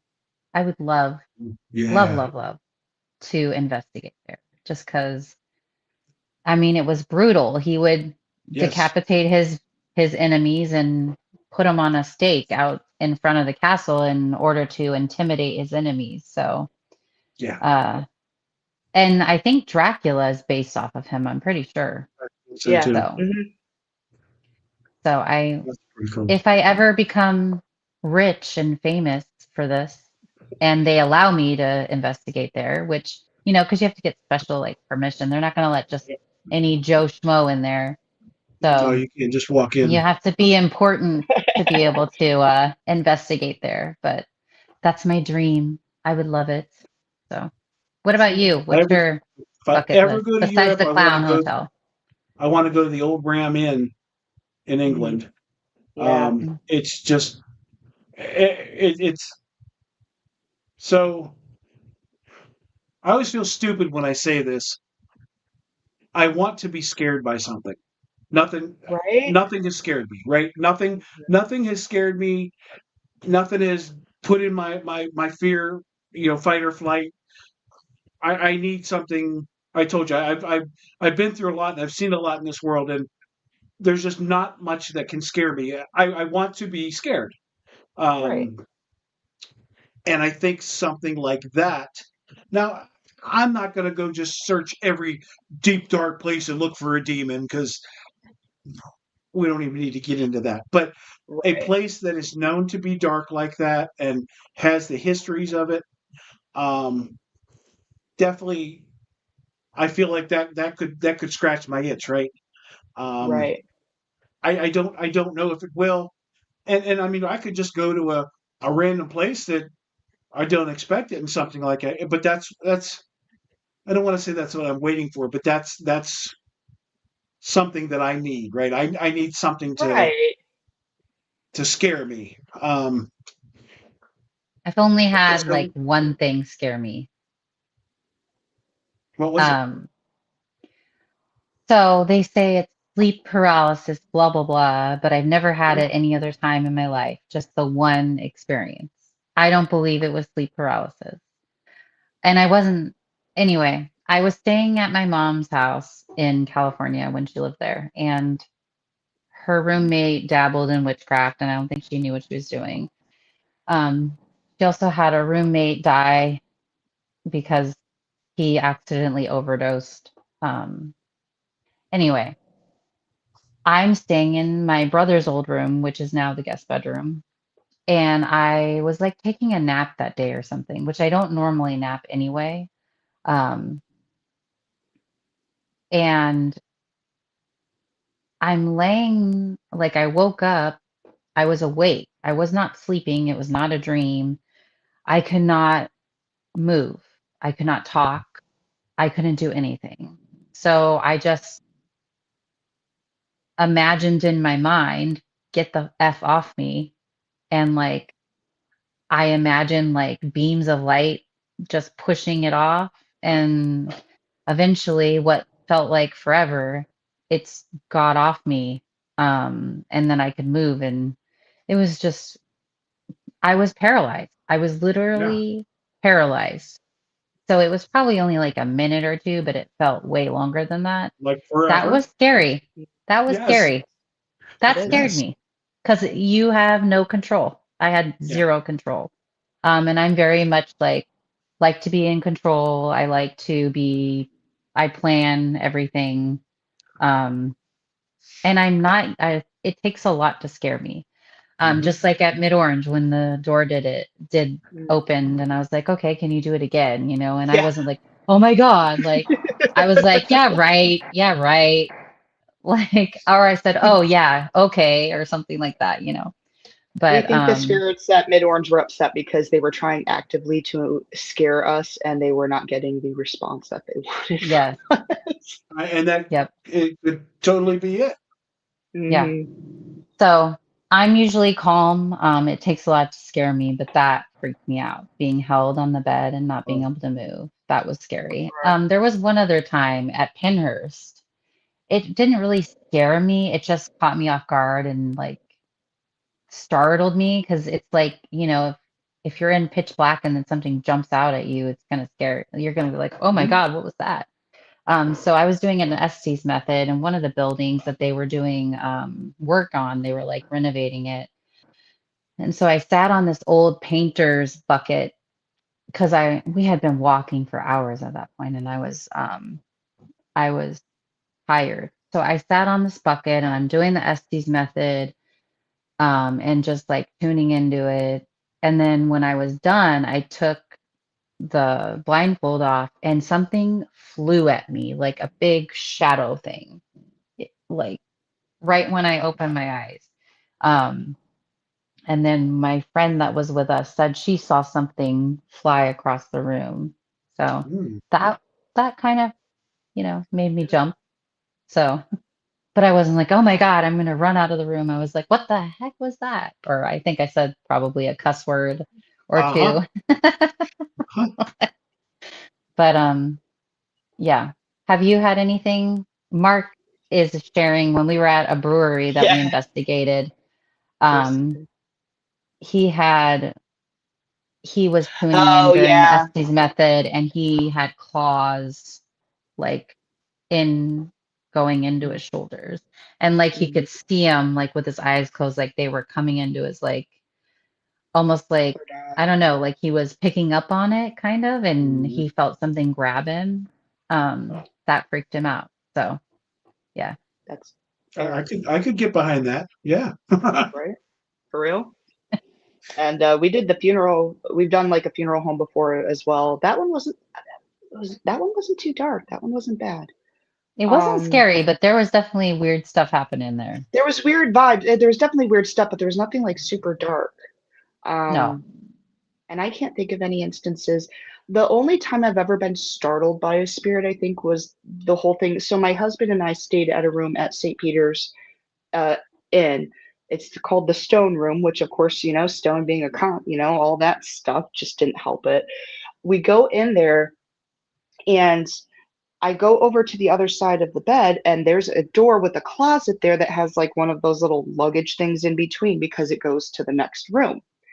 And I go to set my bag down, and all of a sudden, there are no vents nearby. I feel this wisp whoosh by me, slow down, stop and look at me. It feels female, and then it turns and whooshes off through the wall, which drops down 3 stories to a creek. And I'm like, what's this feeling? Like, what the heck was this? That one got me a little bit. That was weird. Pretty wild. Yeah, I haven't had anything like that. Now, I've been with Deborah on. She has two occasions that she was rather freaked out. We go to this place in Ohio called Madison Seminary. Hmm. Um, Wonderful place, and we were on the third floor, and she was outside the surgeon's office there taking pictures, right? And she Hmm. took a picture and it flashed, and she's like, "Oh my gosh!" She saw somebody standing next to her, and she's like, "I am so sorry. I forgot to Oh, tell you I was taking a flash picture. I apologize." So she went and took two more pictures, and then after she finished, there was no reply, and she turned around and there's nobody there. that's But there was crazy. somebody standing. I mean, she felt them standing there. So that Right. creeped her out because she's immediately started calling me. She's like, "Where are you?" And I was on the other side, and she's like, Mhm. "You weren't just standing here?" And I'm like, "No." And it was only us two up there. So that Wow. definitely creeped her out.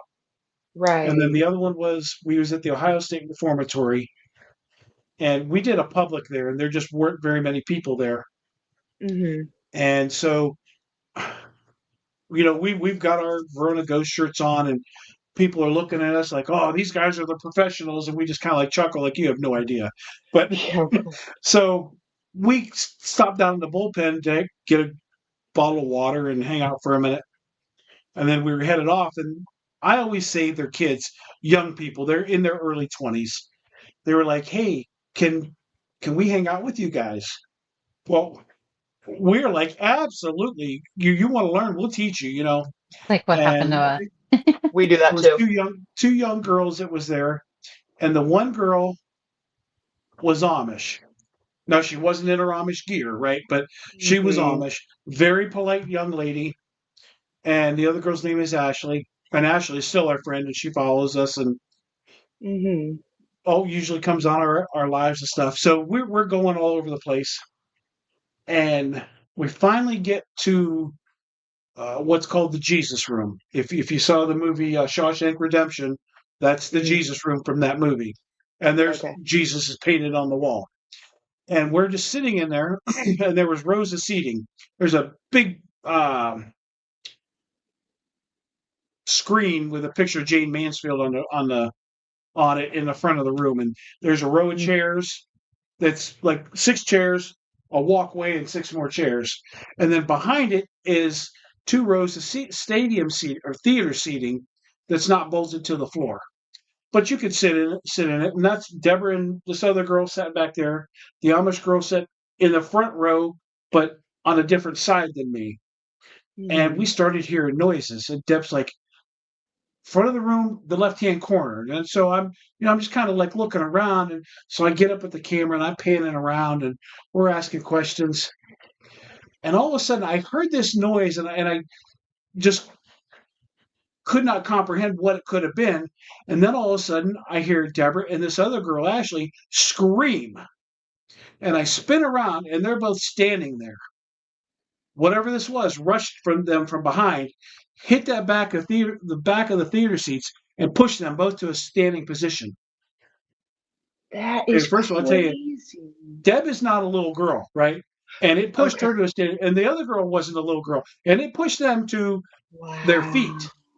And Deb was like in flight or fight, but she had Right. no idea where she was in the Oh my building. She didn't even know where to go. So we're like all standing in the middle of the room, like yeah. with our backs to each other, and we're kind of looking around to see what we could see. And the Amish girl says to us, "Look back in that back of that room." And there was just a little bit of light, and you could see this black shadow. Looked like they had their arms folded. It was just like, yeah, don't mess with Wow. me, don't mess with Wow. me. And we were like, holy crap! And so I had to take Deb down to the bullpen, let her go outside, get some air, let her Mhm. pull herself together, because Right. that was frightening. I mean, had it That's a been me, lot. that probably would have counted as a big one for me.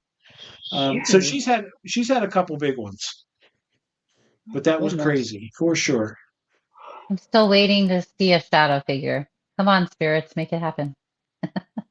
Did you Make, have to change your shorts? make it happen. Well, I saw the Oh, shadow fly at me, but I love that. uh, I love yeah. that. funny. Well, But I'll kind of trickle that's the back. kind of stuff we live for, right? Oh, for real. Oh, when something cool happens, like the door, I'm like, Yeah, I need the door is more. I crazy. need more. I need more things to move. Come on. When We something both said cool after, happens, it's like, I oh need my gosh, more. mid-orange was so intense for us that we're like, nothing is going to match that for a while. Like, it's going to be a little bit for something because we I don't think get West investigations. Virginia is I gonna, do agree with Beth, and I do think we're yes. going to get some stuff, obviously, at Pennhurst. But yeah, mid-orange that was one of those investigations that really taught you a lot as an investigator. It was very educational. Just, I don't know, weird things happening there. The So we fun were house just at effect. this. Yes, we were just at this place called the Broadwell Funeral Home in Southern Ohio with our friends Mm-hmm. from the Southern Ohio Paranormal Society, and they Mm-hmm. kind of run this place. So they invited us down to hang out with them. Mm-hmm. We went to the Octagon House on Saturday, and we drove back to Ohio on Wednesday to go investigate with them. And we had a good investigation, but somebody had put a mag light up on the mantle for the fireplace, and it was up there all night. And from time to time, it would interact with us, but nothing out of the ordinary. But we were kind of like wrapping it up for the evening. We were getting tired, and everything slowed down, and we had just kind of shut everything off, and we're just sitting there in the dark, just talking. And That's when it and happened. this is crazy. It was 10 after 3, right? And one of my pet peeves about YouTube and television paranormal investigators is how they overreact to something, right? Um, it's just all or nothing, right? And Mm, okay, that happened. That was really cool, but you don't have to right. scream at the top, right? And so um, we're all sitting there, and all of a sudden that light comes on, and it comes on like really bright, like none of us remember it being this bright at any point of the night. And then it rolls 8 inches across the mantle, and then it rolls 4 inches back and stops, and the light goes out. Every one of us, there was 5 of us sitting there. We all went, "Whoa!" Right? And then Deb's like, "Can you turn that light back on?" And it came right back on. And somebody else said, "Turn it off," and it went right back off. And we're like, "Can you move that light again?" Of course, it didn't move again. So we get up to figure out what's going on, why this light did not move in the 6 hours it was there. There's no reason for it to move. Nobody in the house, we were all sitting, nobody was moving, and it just rolled and rolled back and stopped. That's And that crazy. was just like, that is really cool. And of course, we didn't have any cameras Yeah. rolling or nothing, but it Of was course just, not. it was the biggest wow Wow. moment that Yeah. that I've had in a long time. And it was just, that was really cool. Huh. And for something like that to just, I guess it was just the grand finale. It was a send off of like, okay, we're done, Mhm. you know. Yep. Yep. And then, of course, we all slept there, right? We're putting out cots and we're all going to bed, Hmm. and you hear them up and down the steps. The owner of the place plays a radio. Like if somebody's coming to investigate that day, he turns the radio on in the morning, and it plays. And it's, how do I say this? And I'm not being derogatory with it. It's like deep holler hillbilly music, right? The Hmm. banjos and the twanginess, and it's really Yep. maybe folk music, right? It's just something off the wall. Hmm. So everybody was like, "We're going to hear all this stuff." I'm like, just turn the music back on. They like the music. You could turn it down. And so we got this music on just loud enough so we could hear it, just to break the noise. And you can still hear them walking around, walking upstairs, walking around you. And then all of a sudden, about maybe 5 or 6 a.m., that radio just gradually starts going up and up and up and up. And Huh. we're like, okay, I guess we're done sleeping now. But it was really This is cool your wake up because call. they're like, you're done, now get out. Yeah. Yeah, right? Uh, this is your wake up call. Thank you. You may check out here. You ain't got to go home, but you can't stay here. That's crazy. Oh, But yeah, that's I so mean, it's just, that's like the coolest thing that I've had happen in a long time. That wasn't bad. right. Yeah, I get that. I haven't had a lot of bad stuff happen, really. Like just the sleep paralysis, which was scary, and then the thing fly Yeah. at me. But I've never really been, I mean, I've been poked, my butt's been grabbed, but Yeah, that I've was the never been Penske. scratched or pushed or choked or um, No. pushed. Our medium was staying at the Shanley though, because we want to stay there, and she was staying with her husband. And the spirit in the room had made her husband uncomfortable, so he ended up leaving and going and sleeping somewhere else with the group. And she ended up having a ghost spoon her for the whole night, which was she said a very, very interesting experience. So there is a spooner ghost at the Shanley. Heads up. I I have Shanley stories for you too. I- We haven't been, so So we want to we go. want we've to been go. there twice, Hmm. and it's a great place. I again highly recommend it. Mm. Both of these things happened the same night in the same area. There's a brothel area there with 3 bedrooms and a little sitting room outside. Hmm. And me and Deborah and Megan on our team were sitting in the little sitting area. And because it's a brothel, you have to ask appropriate questions. And so I was doing a live. This is actually how I met Ryan from Trap Souls. He was on my Oh, live that okay. night. Huh. And so I asked the question. I said, "So, ladies, how much?" Right? And it was maybe 10 minutes, and all of a sudden, I literally lunged forward. It felt like somebody hit me in the back of the head with a baseball bat. Now, I was sitting against the wall, Right. and like I had this splitting headache, and like my head spinning, I'm dizzy, and I'm like, what in the hell is going on? And Ryan's like, well, there's a bouncer that's supposed to be there to protect these ladies, and you asked how much, but you didn't put up any money. Mm-hmm. So Megan goes down to her kit and she gets me the grounding oil and the protection oil, and she does all the stuff. And other than the headache, I was okay. Right. But we left after that. But the same area in the same night, our friends, two ladies and a guy, were staying up there, and the two ladies got freaked out in the one room, and they're like, "Nope, we're not sleeping here." So they left, and that left Jay there by himself. Mm. And he's laying there in bed, and all of a sudden he hears this noise, and he sits up, and there had been a chair pushed over against the wall. That chair moved 6 feet out from the wall toward his bed. Wow. Wow. Nobody else in that Wow. area. The That's Shanley cool. is no joke. I mean, uh, ghost kitties. They have ghost kitties. Yeah. No lie. You can hear them. You can hear their paws running. You can hear them meow. Mm-hmm. You hear the word cat in all your stuff. I mean, they're everywhere. But it's really cool. And Deb said, stay in the Roosevelt room. It's the most comfortable room in Ooh, the house. The beds they have there are the best beds you'll ever sleep on. All their that's beds were the same awesome. beds, and you can't buy these beds anymore, but they are so comfortable. Huh. So We're go going and next year. stay in the Roosevelt room. Okay. Thank you. Yeah. Thanks for the tip. Because that was like on our like next year. We're like, I think we want to go do that. That's And the people that own it are awesome. mm, Cool. They're just awesome that's people. what Julie said too. Yeah. Yeah, There's yeah. just so many And cool we will places. definitely go back. They're actually going to start doing you pay for like a subscription, and it's only a couple dollars a month, Right. and you can log on and watch all their cameras Ah, at That's night, kind of cool. whatever so you could virtually ghost hunt, right? that's Um, cool. they're doing some cool stuff, so I highly recommend that place. I think it's like a 6 hour, 5.5 hour drive, 6 hour drive for us, but we love the Shanley. Well, We've when got we Love it. go, we'll let you know. Maybe yeah. we We can are down all for go. everything and anything. Rent it out. Rent the Yeah, whole thing out.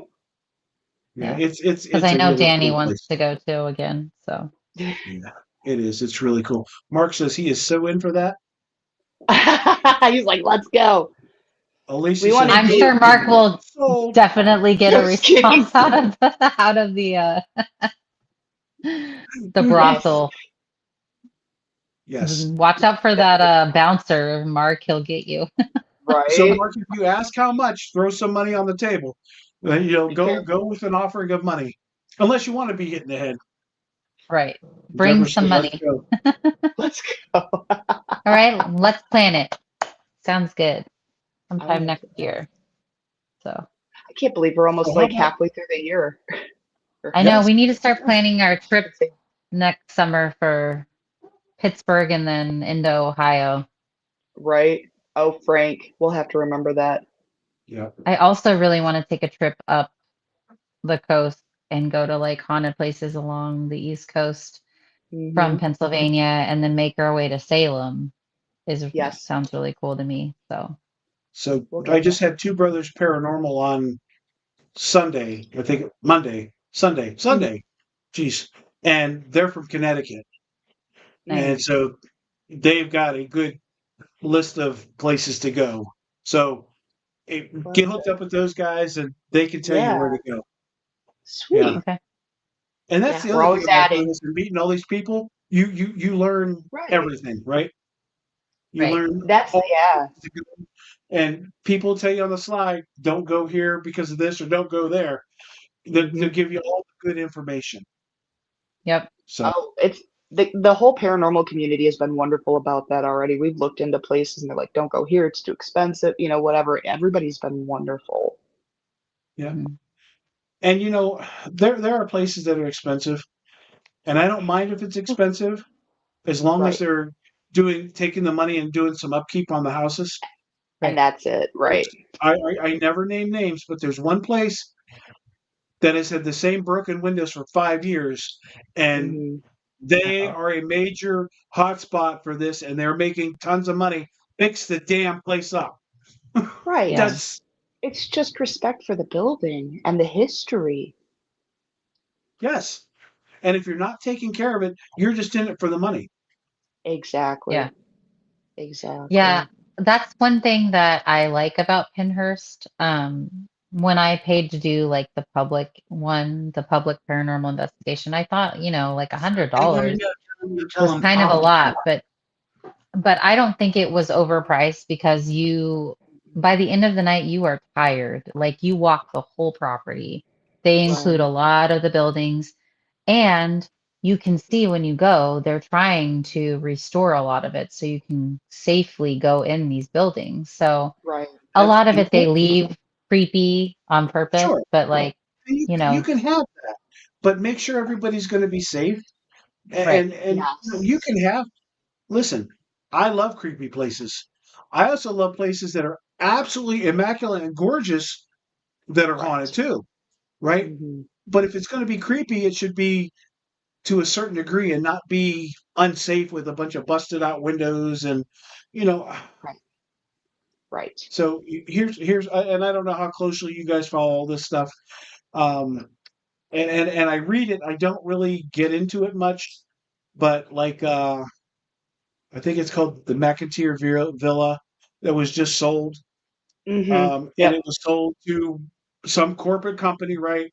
And everybody's like, "Oh, they're just out for a money grab," and all the prices went up. And yes, the prices did go up, but Hmm. also the lady that owned it before wasn't really making money, or she would have sold it, right? I mean, she was having a Hmm. hard time keeping up.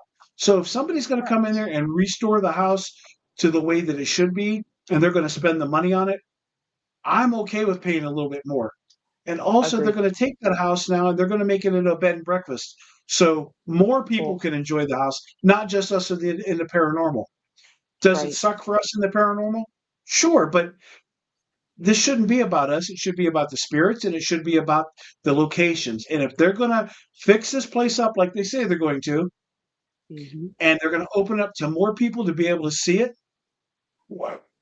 I can't be mad, right? Now, No. maybe I'm not crazy about some of their marketing tactics, right? Because they also own the Right. Priscilla Axe Murder House, and they Hmm. sell these little axes that are magnets. Okay, I'm not sure we should do that, but that's their Yeah. thing and it's my choice. So, Yeah. but Right. I respect that they're putting these houses back to the way that they should look, and Absolutely. I might be the bad guy for saying that it's acceptable because anytime that you can get more people to see these historic places, I think it's a good thing. And I I think agree. as paranormal investigators, we feel the crunch. And yes, if it's double the price, that's going to sting. And maybe you need to decide if you want to go there or not. But I'm certainly Right. not going to go on social media and say, "Oh, you guys suck. You're Right. just out here trying to get money." Isn't that the Exactly. name of owning a business? Aren't you trying to make Exactly. some Yeah. money? And if they're putting it Exactly. back into the location, I'm all for it. Yeah. Absolutely. And We completely there agree. was just this whole thing with like Penhurst becoming a data center, like an AI data Yes. center, and like it's like, well, clearly they're not getting enough money to Right. keep the place. So, like what do we need to do differently? Because like none of us want to see that happen to Penhurst. Right. So Right. maybe these larger companies buying places, at least they're keeping them. They're not tearing Yes. them down, you know what I mean? So, Yeah. Right. I Right. think there's so room for that because there's always going to be the little mom and pop places that we're going to be able to go to, right? Yep. right. For sure. You see the battle over the Conjuring house, and Yes. Yes. whether you're for Jason Hawes or you're for Right. Elton and Matt Rife, I don't care who you're for. It's not good for anybody. And No. now Elton and Matt Rife are trying to trademark the name The Conjuring House. They filed for a trademark from it, and they're Wow. trying to steal the name out from under it, which means the GoFundMe that is labeled Save the Conjuring House is going to have to go away. They're going to have to give all that money back. Mm-hmm. So it's not so nice tactics for somebody that kind of lost the fight. That's not Right. good for the community, right? No. No. And it's gonna sway people. Half the people are on one side, half are on the other, and half of them will never go there again. Mm-hmm. Yeah. At the end of It's the day, who gets it and who keeps it nice and up to code and safe for everybody is the one that's going to win. I mean, and takes care of the spirits in the house too, because that's the other component to it. yes, You know. yes, yes. Yeah, I don't know, but I think there's always going to be these smaller locations that are Mm-hmm. single person owned that aren't these big. Right.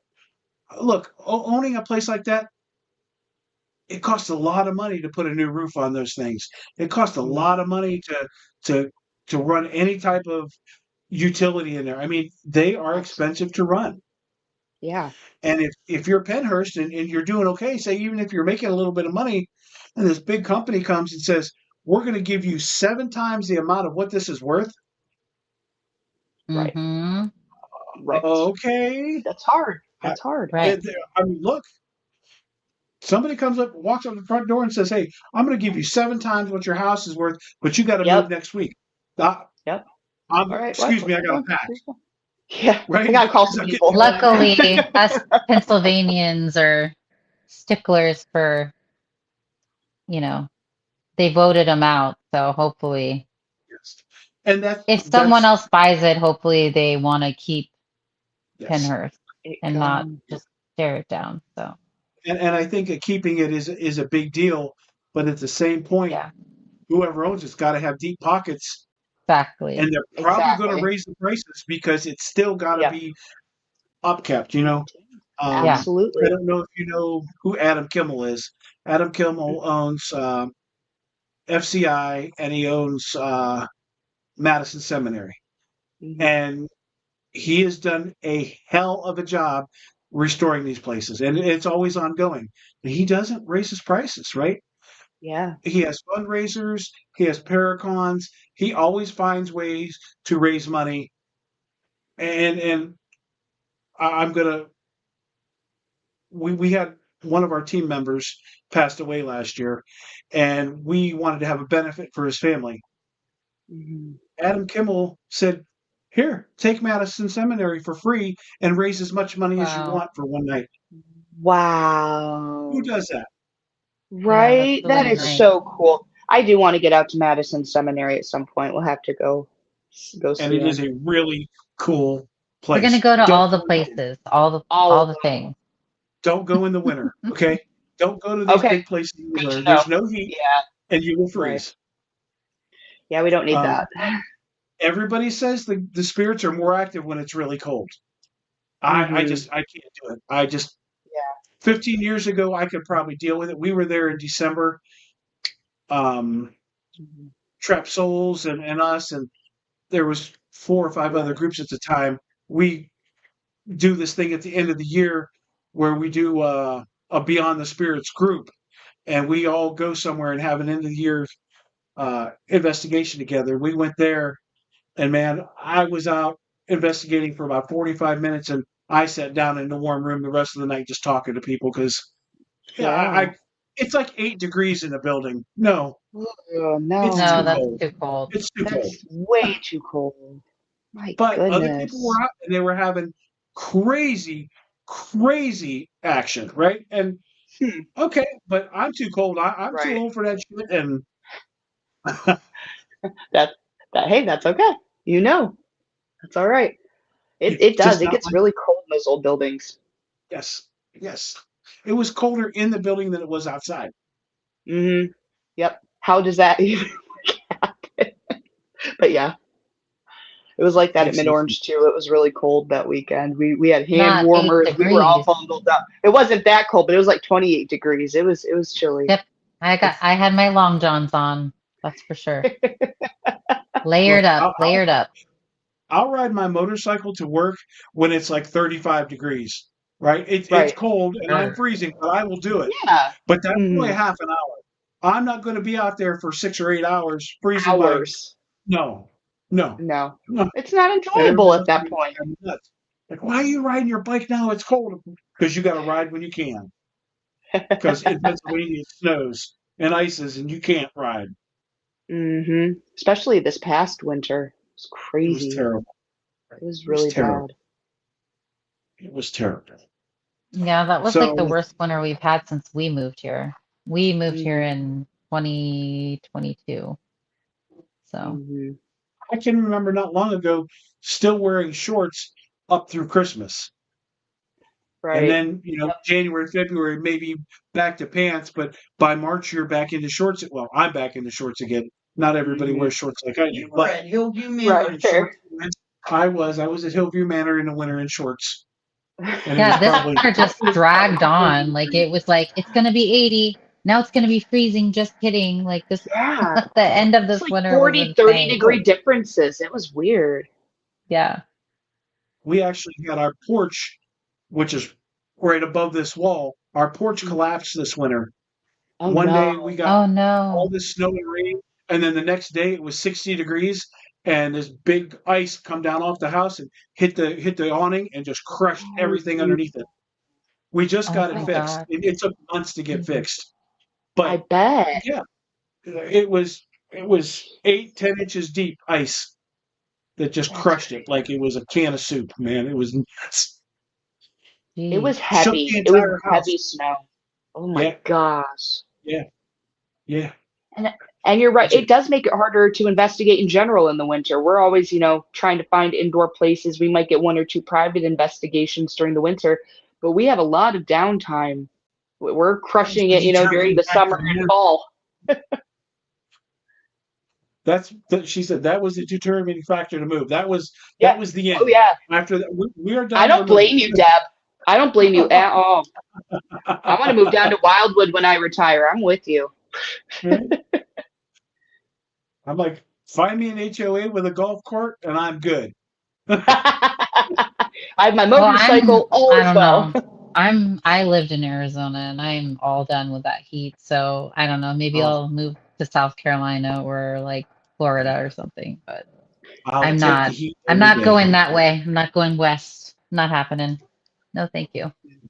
I'm done. If I never see snow again, that's too soon. Right. Right. To I'm a from point. Michigan. Oh, no. No, no, No. not at all. Oh shoot. Oh, good. All right. So what haven't we talked about? Is there anything you guys want to talk about that I haven't brought up or we haven't discussed yet? I don't know. I don't think so. Look, we're almost an hour and 45 minutes in. I told you we could Oh just yeah, yap. we'll just keep going forever. I know, and I'm like, I don't know. I can't really see like who's watching, but does any of the audience have any questions for us? Yeah. Mostly Deborah and Alicia making comments about where people should move. Alicia said no No, Florida. Florida. Alicia's from Florida, so that's why she I'm can talking say about that. when I'm like really old, She not said right North now. Carolina, okay. Or we just get a Deborah, girls like cabin and we'll just go with that. Florida, The Georgia, tradition. Mississippi, Alabama, Louisiana. Yep. I mean, Yep. The humidity is, oh, it's awful though. Yeah. yeah, That's but the only thing. that damn cold. Uh, Yeah. I'm It gets done. to be a lot. I am. You know what? If Yep. if it's hot, I can go inside and get cool and whatever. But I'll get up early and I get up at 3:30 to go to work now. So I'm usually up if I'm off even by like 5:30, 6 o'clock. I get up, go Right. fishing, come back by lunch, eat lunch, go to bed. Yeah. Absolutely. I can be Not wrong. stay a morning person. As long as there's no more winter, we're good. Oh. What about buttered sausage? I don't know what that means. What about buttered sausage? Who said that? That's my friend Mars Bear. Oh, Oh. what I don't know about what that buttered means. sausage? Is that what I am when I'm in 100-degree heat? Butter sausage. Oh, that's good. Anna Mae says my doll should be here Saturday. Woohoo! Does that doll have a name yet? No, I have to sit down with her and let her tell. I'll get the portal out and let her tell me Right. Cool. Cool. flip flops and moo I'm not wearing a moo I Deborah. love that. I don't care how much anybody asks. I'm not wearing a moo Deb, I think you have his Christmas list ready to go. You're going to be getting I won't wear moo-moos flip for flops Christmas. either, so neither one. Funny. But I will wear Crocs just to anger her. Oh, okay. Not a Croc Wear fan. Crocs. She does not So like I don't like the Crocs, the like, what are they called? The loafer one. What are they called? The regular Crocs that everyone wears. Oh, Yeah, yeah, I just the don't need. traditional Crocs. Yeah, They're ugly. They're hideous. But they are. when They're when I comfortable. was pregnant with the twins, because I was like Shamu, and it's a lot of weight. All of my flip-flops, it was like wearing them down, right? Nothing would last. I bought myself a pair of Croc sandals. Hmm. Actually, I'll show you what they look like. They're cute. They're not ugly. Oh, Ta-da! there you go. They Nice. literally, I've had these for almost 5 years, guys, and Wow. they're still amazing and comfortable. Highly recommend. So, I don't think I would look good in them, but for you, they're wonderful. thank you. So, just throwing that out there. I'm not getting paid to advertise for Crocs, but their cute sandals are very, very comfortable. So, yeah. So Mark wants to know what's the best conversation you ever had with a spirit? The Oh, best conversation. I got one.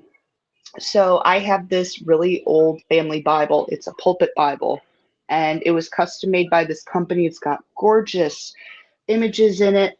And this Bible is very unique because that has had it in my family for the past 200 plus years has put something into it.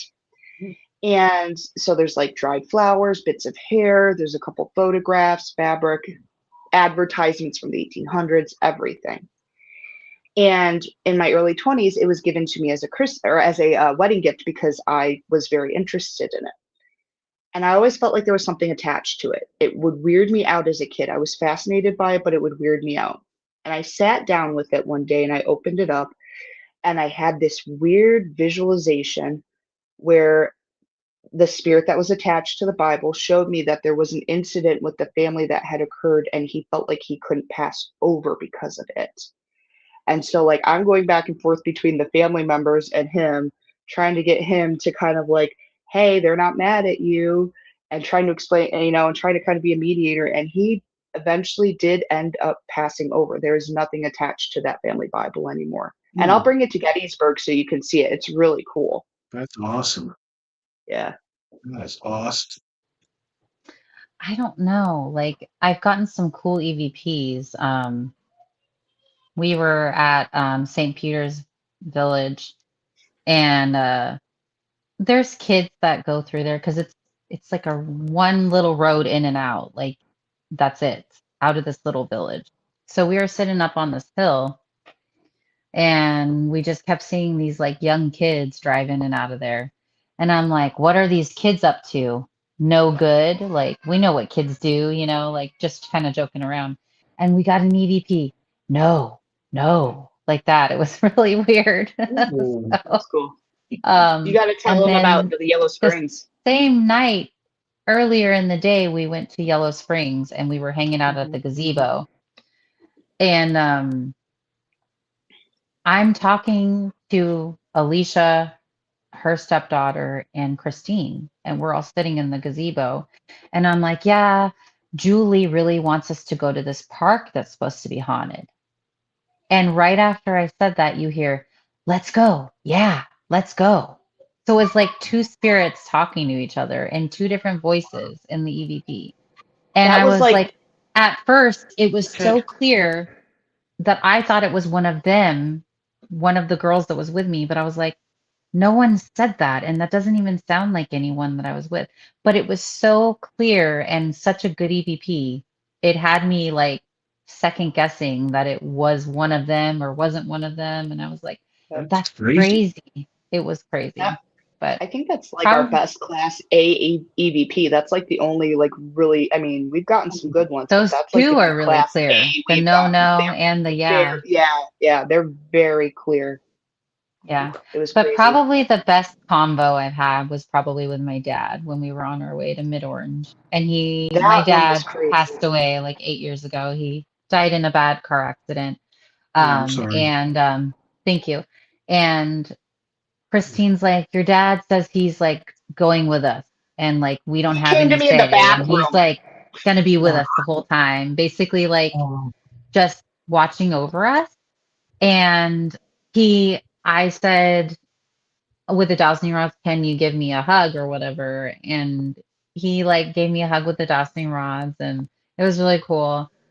But what was really crazy was like the first day we got to New York, the night before we were going to go to Mid Orange, we're like, let's just drive up there and like check it out so we know the area and we know where we're going. So we're at this one spot and it's creepy. It's all gated off. You can't go in this particular building that's part of the property because it's like all dilapidated. And Christine was picking up on this inmate that was trying to intimidate us. We have videos on our page that you can check out, but literally the car got pushed and it tapped on my window. There was nothing around us. There was no earthquake, no explanation for it. It wasn't windy. The car literally got pushed from the back and then from the side. Um, and then the only EVP we got the whole time was go girls, like get the fuck out of here. And Her I dad. think we're pretty positive it was my dad because it's a Oh, male it was voice. your dad. Yeah. And it was like, oh, go girls, like get out, like that kind of tone. So, And what was wow. crazy, he felt so. What I think was happening was I was feeling more spirits come onto the car. There was this one kind of leading it. There was all these because it was a teen prison for boys initially, and then it became a men's prison later. This building was so these were all teen boys. So this 19-year-old boy is out and he's trying to intimidate us. He's the one tapping on the car, and we're feeling more of them like on the car. It felt like bees or something, like drawn to something sticky. And we get the EVP from him, and at that point, our medium warned us about this place because she's been there. She's like, make sure you do your cleansings, whatever. So I brought my singing bowl with me. And I was like, I'm going to play my singing bowl just a quick cleanse before we leave. I start playing it, and we both they feel all scattered. the spirits scatter like roaches from the car. They were Whoa. just gone. It was the weirdest thing. So for And we ended me, up leaving. it's almost like I had like a flash of what they were Yeah. doing. Like you Hmm. were in war, you know what it's like to be like in the military. And that's what I envisioned. It was like soldiers getting the hell out of there, like because a bomb was gonna go off, was like Hmm. what I like Wow. felt. It was It was crazy. weird. So, but then we hung out a little bit because we were calling Julie, and you're like, we need to do the singing bowl again. I Like, felt him coming, kind of like starting to come back. I was like, we got to do the singing bowl again. We should probably go. Hi. Hi, Lynn. hey, Hi, Lynn. Lynn. But it's crazy. Well, I'm sure we'll experience something like that again, but Mid Orange was definitely something else. So, That's pretty crazy. yeah. We have a friend that lived local to us. Two friends that live together. These two ladies, best friends. They shared a house together. Um, the one that is still here, um, she's a medium. She's an author many times over. Really cool lady. Well, her friend Ruthie, she became very sick and she passed away. Well, she loved the Hinsdale house. And after she passed, she was cremated and they have a headstone for her, and her ashes were buried at the Hinsdale house.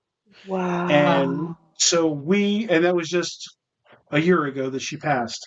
And so we were there in the fall, and I was upstairs doing a Estes, and all of a sudden, I can't remember word for word, but I've got the video on my YouTube. But when I first made the video, I sent it to Angel and I said, I'm not going to let anybody see this until you tell me it's okay. But it just started coming through, and I'm sitting there, and I wanted to cry, and it was like, tell her I'm okay. Tell her to not worry. I'm feeling better now, and I'm just rattling these words, and I had no idea of the connection. And then at some point she said Angel, and I'm like, oh my God, we're talking to Ruthie. And she had this whole message for Angel. And like I said, I came home, I clipped it out of the video, and I sent it to Angel. And I said, I want you to listen to this with an open mind. And then if you give me the okay, I'll share it. I said, it's on YouTube right now, and you're the only person besides me that can view it. I said, if you give me the okay, I'll open it up after that. And she messaged me right back. She says, oh my God, I am in tears. Thank you so much for passing that message to me. And to this day, I can't understand it, and I can't fathom it. Right. Because so I've met Ruthie a few times, and I say she's my friend, but she's more like my friend in passing because she's a friend of a friend. Okay. And like we only ever hung out like once, so we weren't close. Right. And I didn't even know that she would know who I was, right?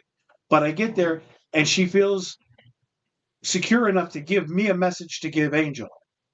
And to me, that was just the most incredible. I don't think I could never have another conversation with a spirit that would be better than that. Absolutely. And it was just, I'm just saying these words and I'm hearing them, and I'm touched by it, right? Because I could feel like I was crying, or that I was going to cry. And then when she said Angel's name, I'm like, oh my God, this is Ruth talking to Angel. And of course, her grave is right there, right outside the house. So Wow. that was, I think that was probably the best conversation I've ever had with a spirit. That feels like the real reason we do it. Like that's the real reason I do it. When you get those messages that help someone, or or you're able to figure out something that brings someone peace. Yes. That's the real reason. Jeez. I mean, Yeah, Wow. helping. Yeah.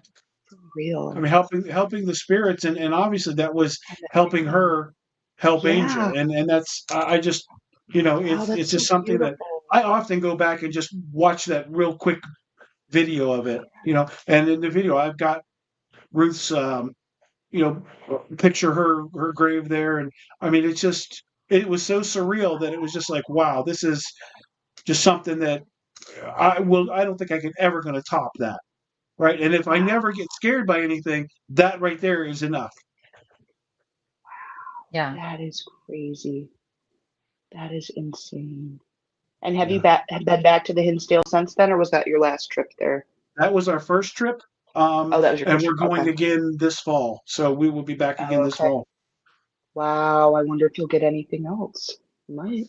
Who knows? That's I have amazing. no expectation of it, but I Right. do believe that Right. it's something that could, and Yeah. like I said, it's Possibilities. not like we were ever close, and I would be Right. surprised if she said, oh, hey, that's Nacho. I know him. And maybe she Mm-hmm. would, but it's just really wild that something like that happened. She probably That is knew that she could rely on you to pass the message, Yeah. exactly. along. So So Mark I think says, when you pass away, not that I know all the answers, obviously, because I'm still alive, but I think when you pass away, that you can read people more, if that makes sense. So I feel like they know more than we even say. I oh, feel yeah, like, I'll agree with that. For yeah. sure. So she Mark probably says just knew spirits that can you had sense a passed pure away. soul and they reach out to them. And, you know, Mm-hmm. I would never say that I'm a pure soul because I'm very far from being a perfect human being, But you're a good but I always person, try you to know? be a good person. Yes, I do. I always, Right. and you know what, my ex-wife will tell you, I'm not a good person, right? because things didn't work out. But Right. I do everything that I can to be a good person. Yeah. We like you. Right. Alicia I said appreciate spirits that, see and I the like real that us. too. Yeah. Alicia said spirits see the real us, and I completely For sure. agree. Yeah, Yeah, I think yeah, so. I do. Well, and that, I agree with that.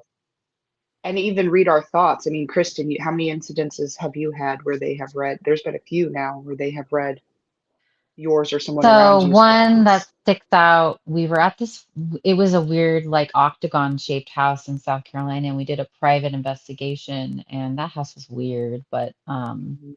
we were inside, and you normally don't have an investigator out in the hallway and you're in the bedroom, but for whatever reason we stayed in there anyway, and you could hear him in my recorder, the investigator, ask a question. But before he asked it, something was answering him. So they were reading his mind. And I Yes. was like, what the heck? Like, that is insane. I had never experienced that. Um, but, and I got a crazy EVP the first time I ever did a flashlight session, which, you put the twist light flashlight out there and try to get Mhm. something to communicate with you by turning it on and off. Yep. So I had my recorder going in the couple's bedroom, and then I was out in the living room. It was like a small apartment, so you could hear me, guys, how many times did the flashlight turn on? Because I was all excited.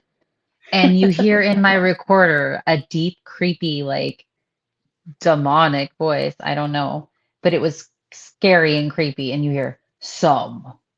Who the hell answers like that? Like it So, turned on some. Like I was like, well, that's freaking creepy. And I was like, that's so cool. Like I was so excited, but it was pretty crazy. So I've mm, had weird stuff. When I first started, you're a baby investigator. You don't really know like the ins and outs. You're learning. And I didn't really know how to protect myself yet or tell the spirits, no, you may not come with me. Or you say it, but they still follow you because you don't really know how to like say, no, really, you're not allowed to come with me. Um, and I lived in South Carolina, and it was just my husband and I and our animals at the time. We didn't have kids yet. I'm laying down to go to sleep. All the animals are sleeping. And I lay down and I feel boop, boop, boop, boop, boop across the foot of our bed.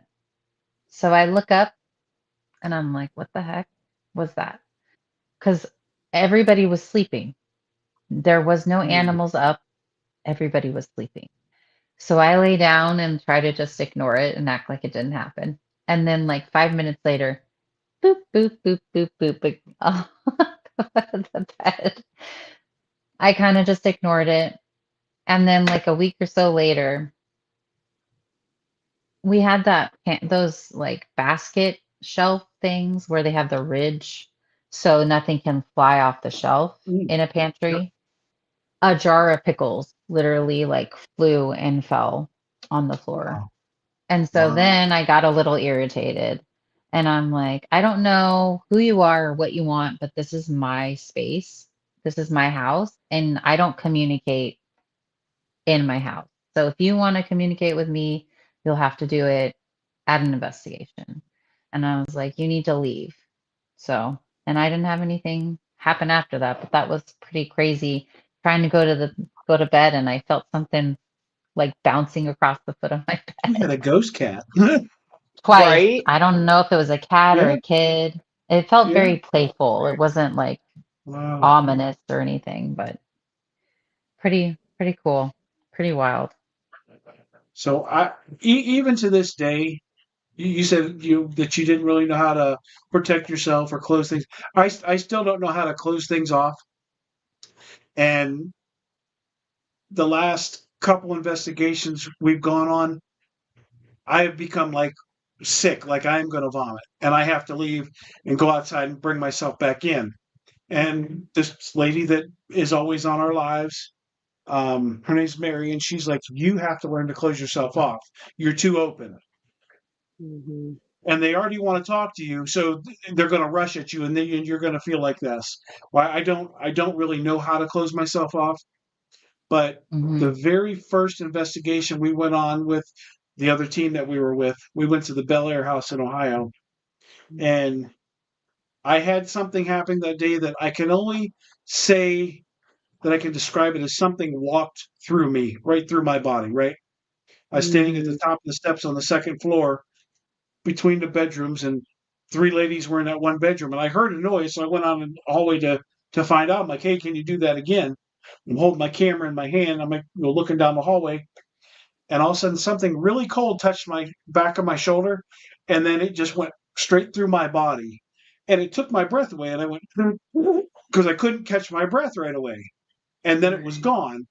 But as it did that, I kind of turned and I almost fell down the steps.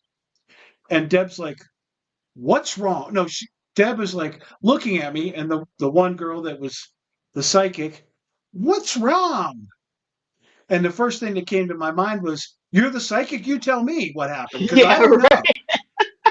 But as I went into the room, Deb walked in front of me, and she took her hands and she grabbed me by both arms. My left arm was ice cold. My right arm was sweating. My body was two different temperatures, where whatever it was went through me. It My whole body was ice cold on that side, Wow. and I kind of wanted to freak out, right? Right. And I'm like, I'm up here with three women. I cannot freak out, because if I freak out, they're gonna freak out. I know, such a male thing to think, but that's how I thought at that moment.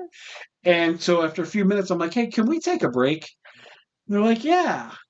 So we went downstairs, and I went outside. And like my Mm. mind is just racing. I don't know, and I can't tell you to this day what happened other than something walked through me. And I Right. looked at Deb, and I'm like, I'm pretty freaked out right now. I need a couple minutes. And she's like, oh my god, So we're talking it out, and that's what we decided was something walked through me. Hmm. When I got back home, I watched the video, and I think I have it on one of these drives somewhere. Um, but as I turned with the camera, something black went through the corner of the camera. So I mean, Wow. there was black movement. So I caught Right. something, right, and I really, you know, didn't care about the video, and I still don't care about the video.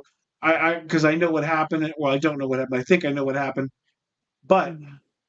it was just a few months after that I met another lady that is a psychic, and we're just talking, and she's kind of looking past me, and she said, "Who is that?" Like, who is what? She said, "The person behind you," and I'm like, there's nobody behind me. She's like, yes, there's somebody standing right behind you. And I told you, I really didn't believe anything that anybody that said they were a psychic or a medium. I didn't believe what they had to say, because I met too many that were just fakes. And Right. I'm just like, I'm not. And she's like, you have a follower. And I said, I don't know what that means. She's like, well, it's not an attachment, but this person's following you. And so she asked him all these questions. And it was he says he knew me, but he knew me in another life. Okay, first of all, I don't even know if I believe that I had another life. So Mm. this has already got red flags going up around me. He could hurt you, but he's not going to. Okay. Um, but the bottom line is, he wants to go somewhere, and you have to take him there. And I'm like, okay, well, tell me where to take him, and I'll do it. No, that's not how this works. You have to figure it out. Well, if he's not going to communicate with me, and he's not going to tell you to tell me where, how am I going to figure this out? She's like, you'll just know. For 18 months, I had this thing following me, right? Um, and he only came around when I would do an Essence session. And the Essence session would be going along great. And all of a sudden, the laugh would come through. Ha, ha, ha, ha. Hey, boy. And that's what he called me. Hey, boy. And then things would get really dark. I'm going to kill you. Oh, And Mm. he told me he wasn't going to, so I'm not like afraid, but Right. it was just kind of weird. And this happened for 18 months. And I told you we went to the Ohio State Reformatory that night that Deb got pushed up out of her seat. And Mhm. as we're heading to the car, Deb said, like, where did we park? I'm like, oh, we're parked over here. And as I'm walking away from there, it was like the weight of the world just lifted off of my shoulders. And I looked at Deb and I said, it's gone. And she's like, what's gone? The car's gone? You mean somebody stole the car? Oh my God, what are we going to do? Do we have to call? And I'm like, Deb, the car's right there. It's okay. Oh no. I pretty much think he's gone. And she's like, are you serious? And I'm like, I feel, and I didn't know that I felt any kind of way about it. But when it left, I felt it leave and I felt the weight of the world come off my shoulders. And from that day on, it's been good.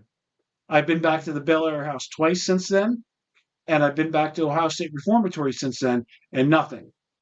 Because in the back of my mind, I was thinking, am I going to meet him again at either one of these Right. places? Right. And, but so we didn't. But, you know, I thought we Hey, did. Hi, Jennifer. Jennifer. She's with 27 Spirits. Our Mhm. one of what we say is our sister team because we love those guys and we go everywhere together too. Love that. Well, But you know, maybe I didn't do enough to protect myself, and I don't know how to close myself off, and that's something that I've got to work on. But maybe we can help you with that. it The definitely, times when we meet up and we'll it bring you definitely some could have been it. spray. So, like, I'm an ordained minister. Mhm. I always wear a cross. I've got a Saint Michael. I've got a Saint Benedict bracelet, a Saint Benedict ring. Um, you know, we have our prayers that we say before and after. I mean, you know, and cool. But for whatever reason, this thing just decided to follow me, and I think that I think it followed because it knew I could handle it. Maybe I don't know because Mm. I clearly said I will never, I won't hurt you. I could, but I won't. And Right. but you know, we would do an Estes, and he'd always give me the "I'm going to kill you," Mhm.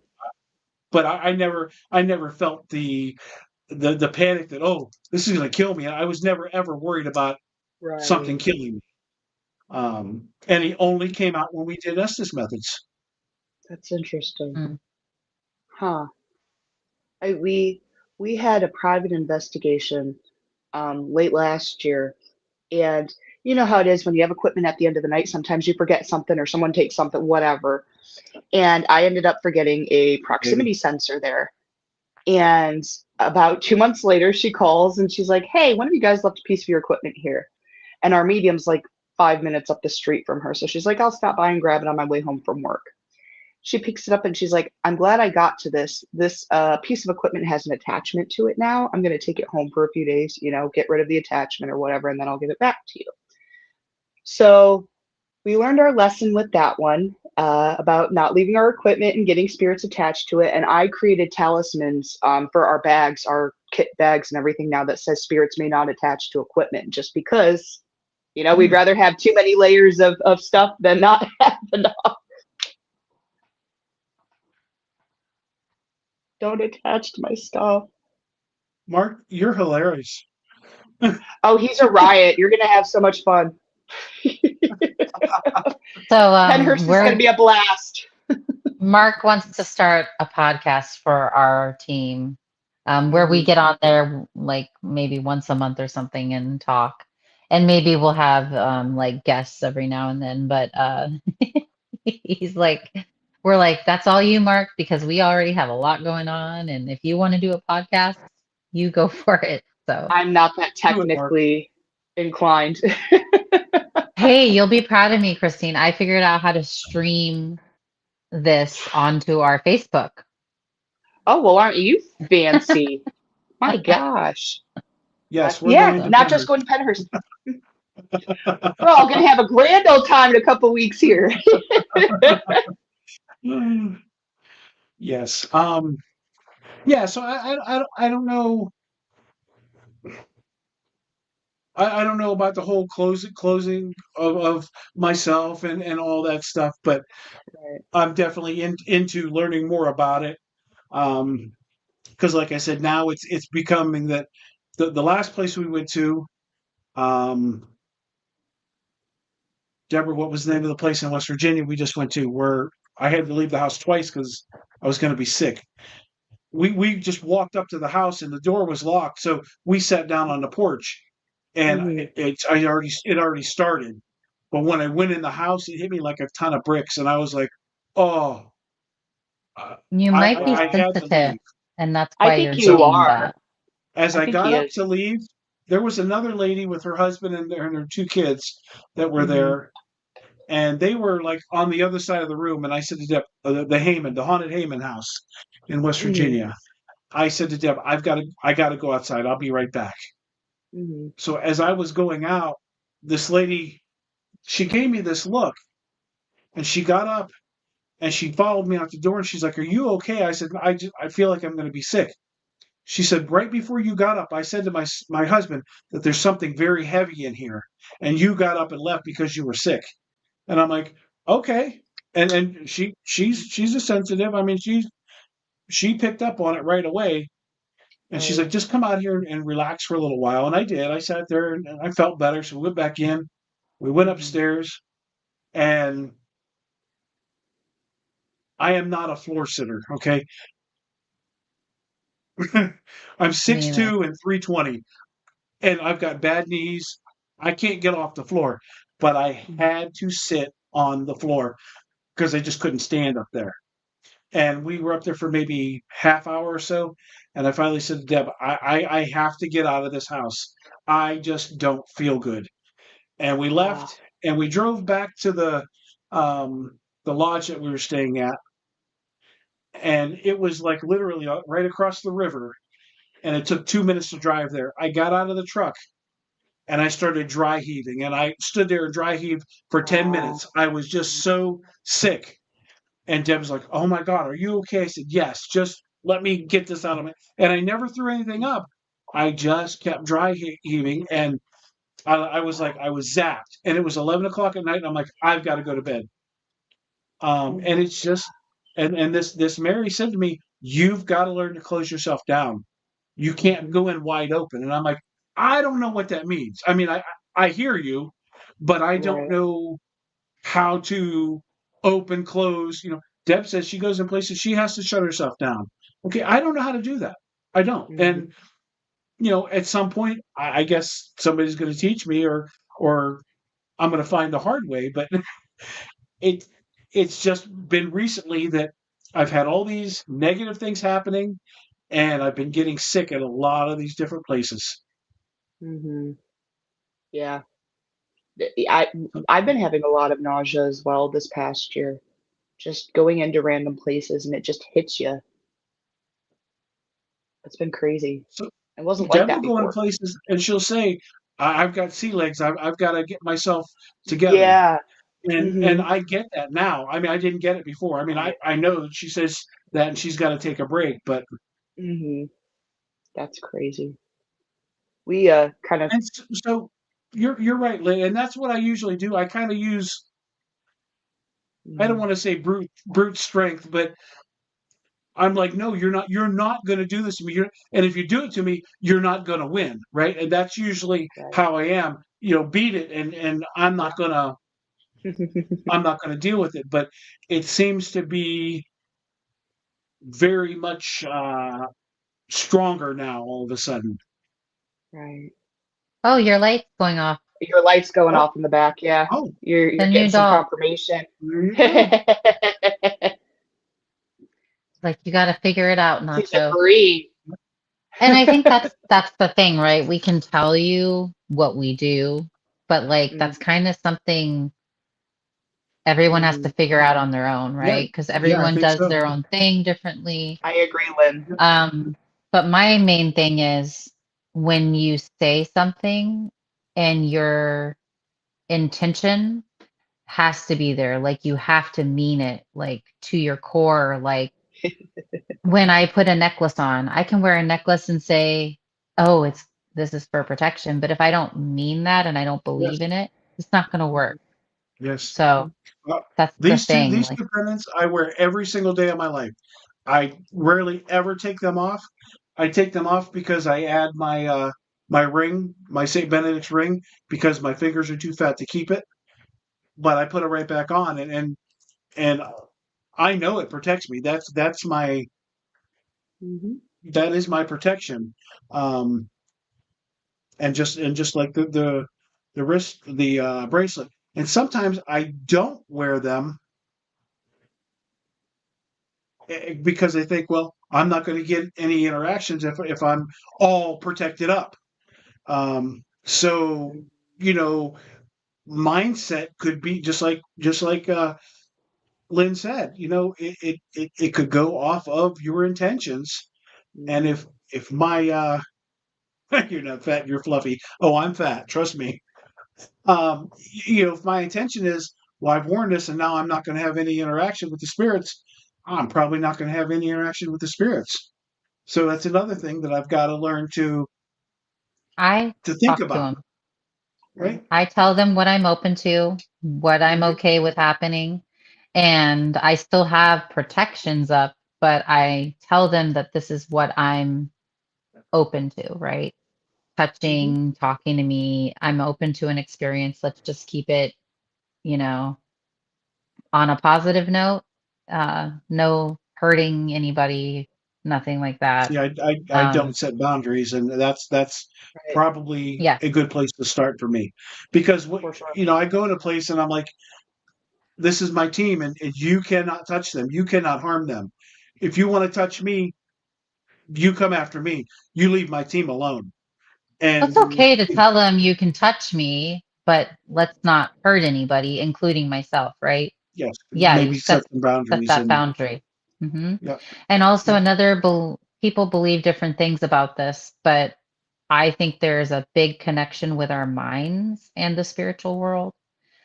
Some think it's your third eye or whatever it may be, but I think protecting your mind is very important. So, because your beliefs are you're a ordained minister, did you say? Yeah. Mhm, Bless your mhm, hat so it can protect your head, Mhm. especially if you're getting like nauseous and things like that. Bless your Oh my hat and God. have that intent. This is going to protect my mind when I'm yes, investigating, right? Because you yep, don't want to feel sick and that kind of thing. And I feel like that's them targeting your mind, probably. mhm. Just a No, thought, and something to try I out. typically I care more about everybody else than I do about myself. I'm the Mhm. same I'm way. like, you Yeah. you leave them alone. You're going to come after somebody. You're coming after me, and that's probably the right thing for me to do. But I also need to set boundaries within that. Right. Right. Right. And yeah, set the boundaries and protect yourself too. And it's okay if something's happening in that situation to challenge them and say, no, we're not doing that. And, I do it all the time and stand up to them. Like, I'm not Mhm. going to be Zach Bagans and ask them to like throw stuff at me. And, you know, what was the question we asked on the page? I'm Oh, do not you going believe to in provoking I'm not going to spirits or provoke them, yeah, but right? I've had stuff come up where they say, get out or leave or whatever. And I say, okay, well, I will, but I'm just here hanging out for a little bit longer and then I'll go. But I'm not going to be like, I always try to be respectful, obviously. But if a spirit's being an ass, then I'm going to be like, hey, you need to knock it off. Just like with a normal person, so, Yep, yep. Yep, so. So, and for sure. this is kind of how I feel sometimes when I don't wear my Saint Benedict's bracelet or ring, like, because I don't want to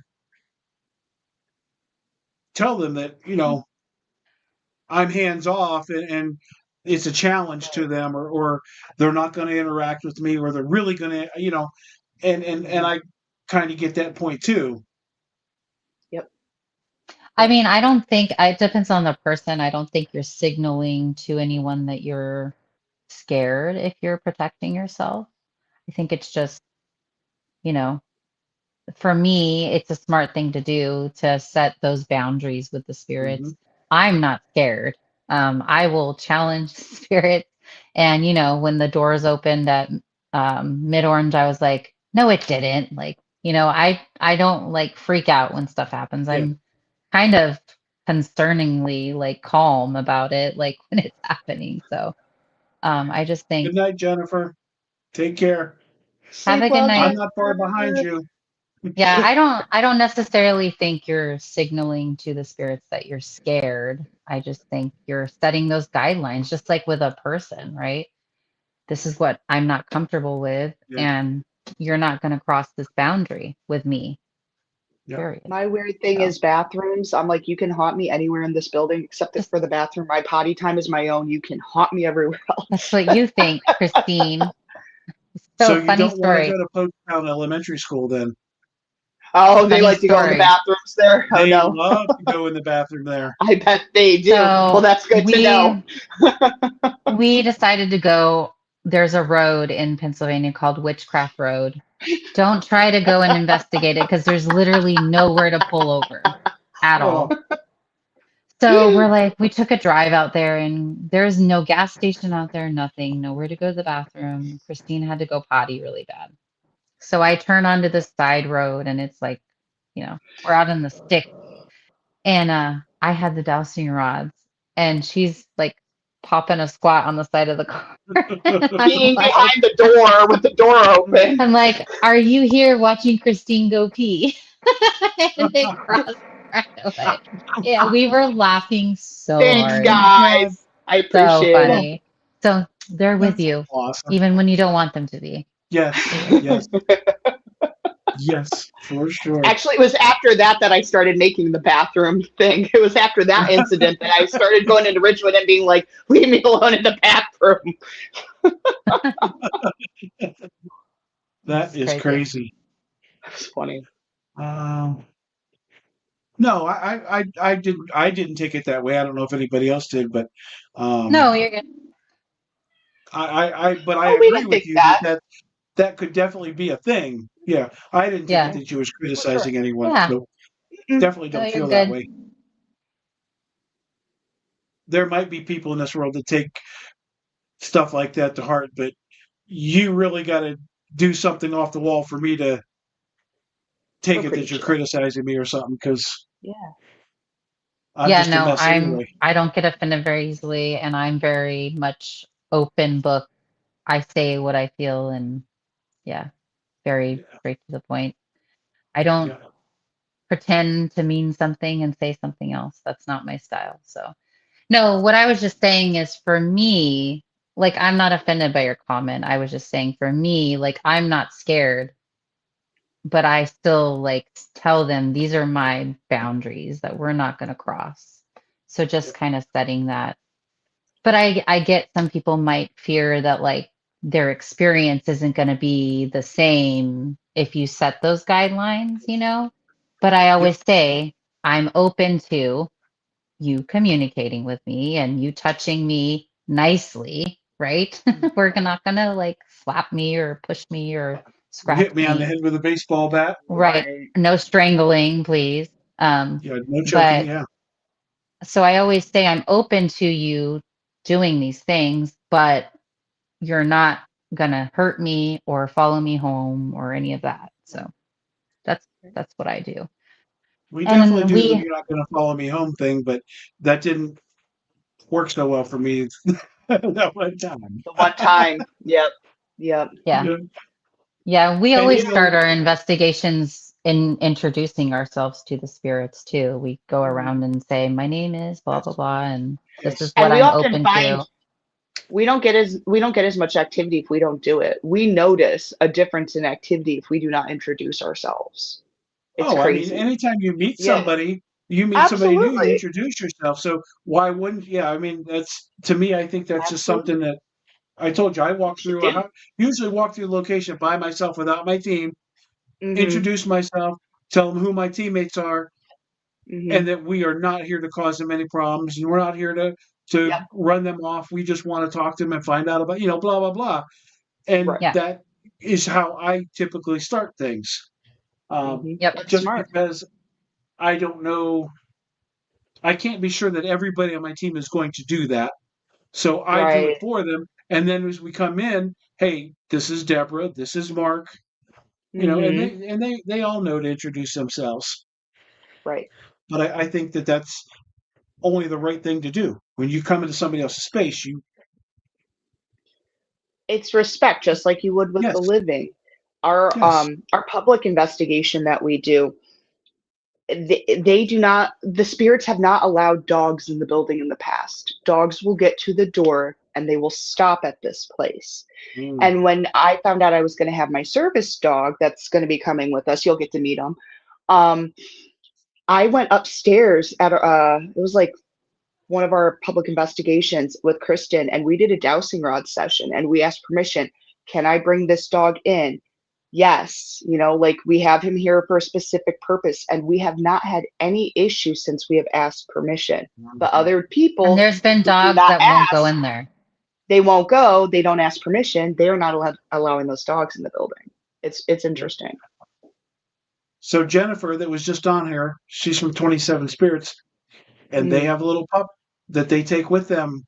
Um, and so I want to ask them, do they ask permission for him? Because that would be right. interesting to find out. Because Yeah, Yeah. he's absolutely. with them most of the time. Mhm. Yeah. And I mean, if a And spirit didn't like dogs in life, are they going to like them in death? Like, right, right. And I think that's a big thing, right? I think people sometimes don't think about that. Like, treat them like a person and have respect for them and ask them, and then Yep, maybe it'll be a better experience. I don't know. yep, I mean, you're always yep, going to have those a-holes that were yep. jerks in right. Always. life, but I think Yep. a little respect goes a long way for sure. So, So do you guys do anything that you would consider different or off the wall for going to investigation or when you're there? Anything that you just think I is think is other people don't do? I'm trying to think. I think our team is more intuitive in general. Like all of our team is intuitive to some degree. And what has been really interesting to me over the past year is how much we tune into each other and start having similar experiences when we've been in a space. I don't experience that with just like, people that I'm out and about with. But when we are together and we're in that space, we'll really get into tune and we will start bouncing off of each other. And I think that's really cool because like I mean, it's good when you get along with your team, but not every team has that ability to kind of bounce off each other Yes, like that. So we yes. I we can feel like we appreciate that. also have like a like closeness, like we're like best Yes. friends, all of us. We And hang out all the time besides ghost so, hunting. Like the ghost hunting is we do a lot of that, but like we just hang yeah. out all the time. Yep. So I think typically we try to, as a team, if we're going to investigate somewhere, we'll go get something to eat together, right? So Hmm. we all have the same energy going in. This is Hmm. a good opportunity to decide if somebody's in the best frame of mind to go, right? That we're Right. all prepared and we're ready to do this. So I don't think Hmm. it's anything off the wall, but we definitely try to do that. It doesn't always work. And Right. I told you I like to go in and I like to give them, as I'm doing my solo walk around, I give them a word. Okay. Hmm. Only once have they That's given me cool. the word. Right. Another time, this was really weird. I gave them a word, and actually now when I do my recording, I'll look at the camera. I'll say, "This is my word for tonight," and then I'll do the walk around, and at the end of the night, we can go back and look at it. I don't tell Hmm. anybody else on the team the word. This particular night, we were going, and it was one of the first times I did it, and I just wrote it down on a piece of paper, and I put it in the nightstand at the hotel, and didn't tell anybody I did it. Hmm. And so we went on and did the investigation, and I never heard my word.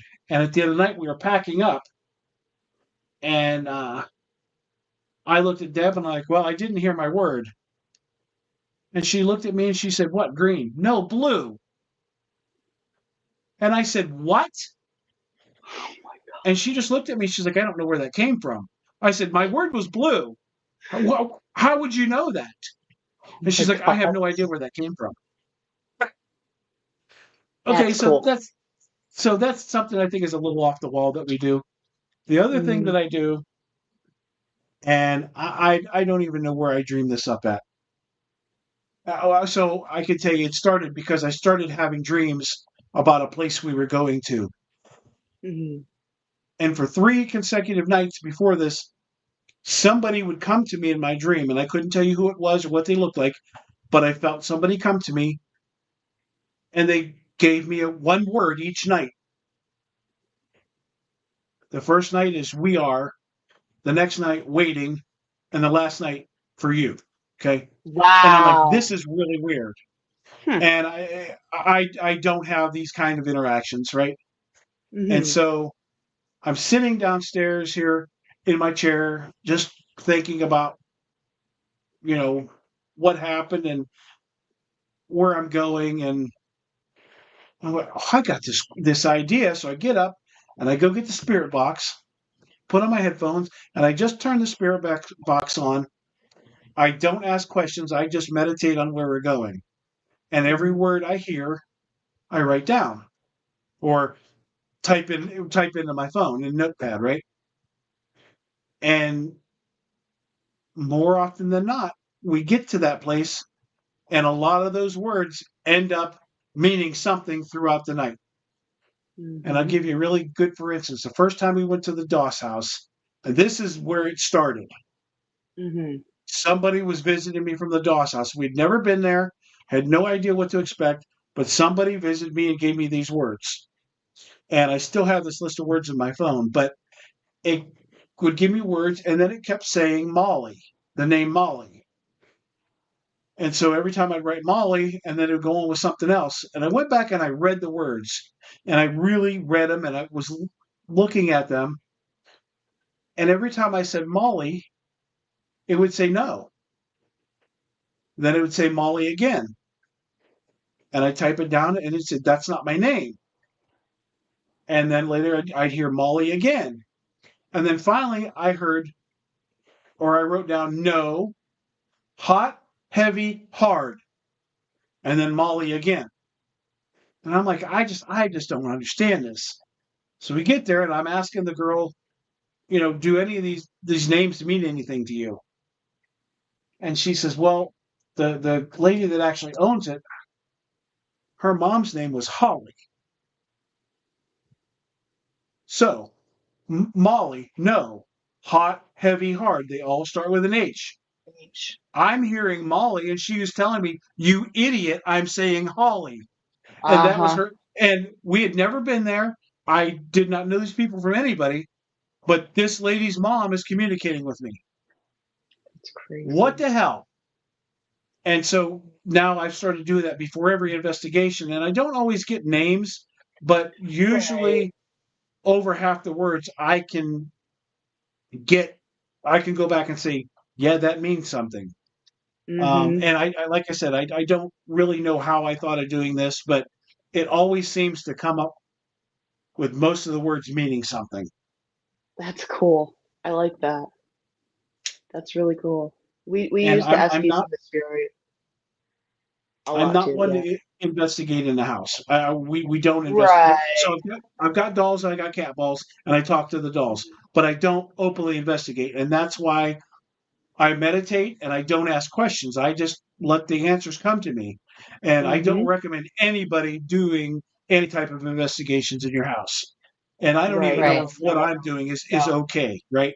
I don't know if it's okay, but So for me, the only instance I think it's okay is if you're already know you're in a haunted house and you live there and you want to see why things are happening, that's different. But unless you want to stir shit up and have your house become haunted, I don't recommend openly investigating it unless it's already haunted. So I that's do just dowsing my rods, 2 cents. and that's it. And I open and close every single session, and I make it very clear what spirits are allowed through. It's usually just like my spirit guides and stuff. Like, yeah, we don't play in the house. I mean, especially with kids. Once I'm older and, and the kids are all out of the house and I can have my haunted dolls and everything, it'll be different. Yep. Yeah. I live in a house of the But spirit. We walk through each other all the time. Yeah. Yep. It's like bumping Absolutely. shoulders in a small kitchen. Yeah. Yeah. That's great.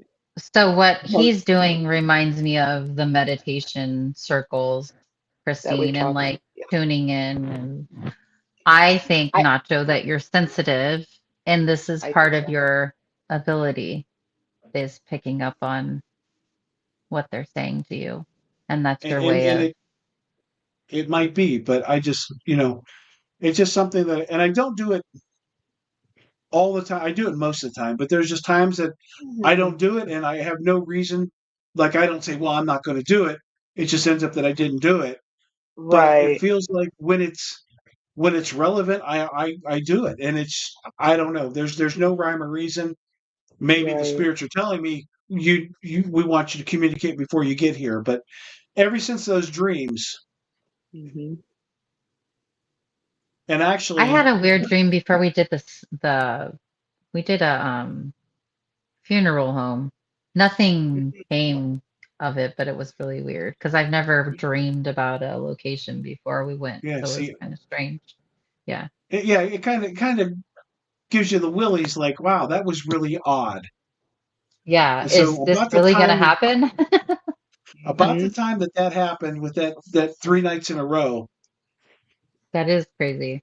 something happened really odd that would I would never dream of happening. Right? Um, we had so I work at a brewery. I work for Iron City. I make Iron City beer.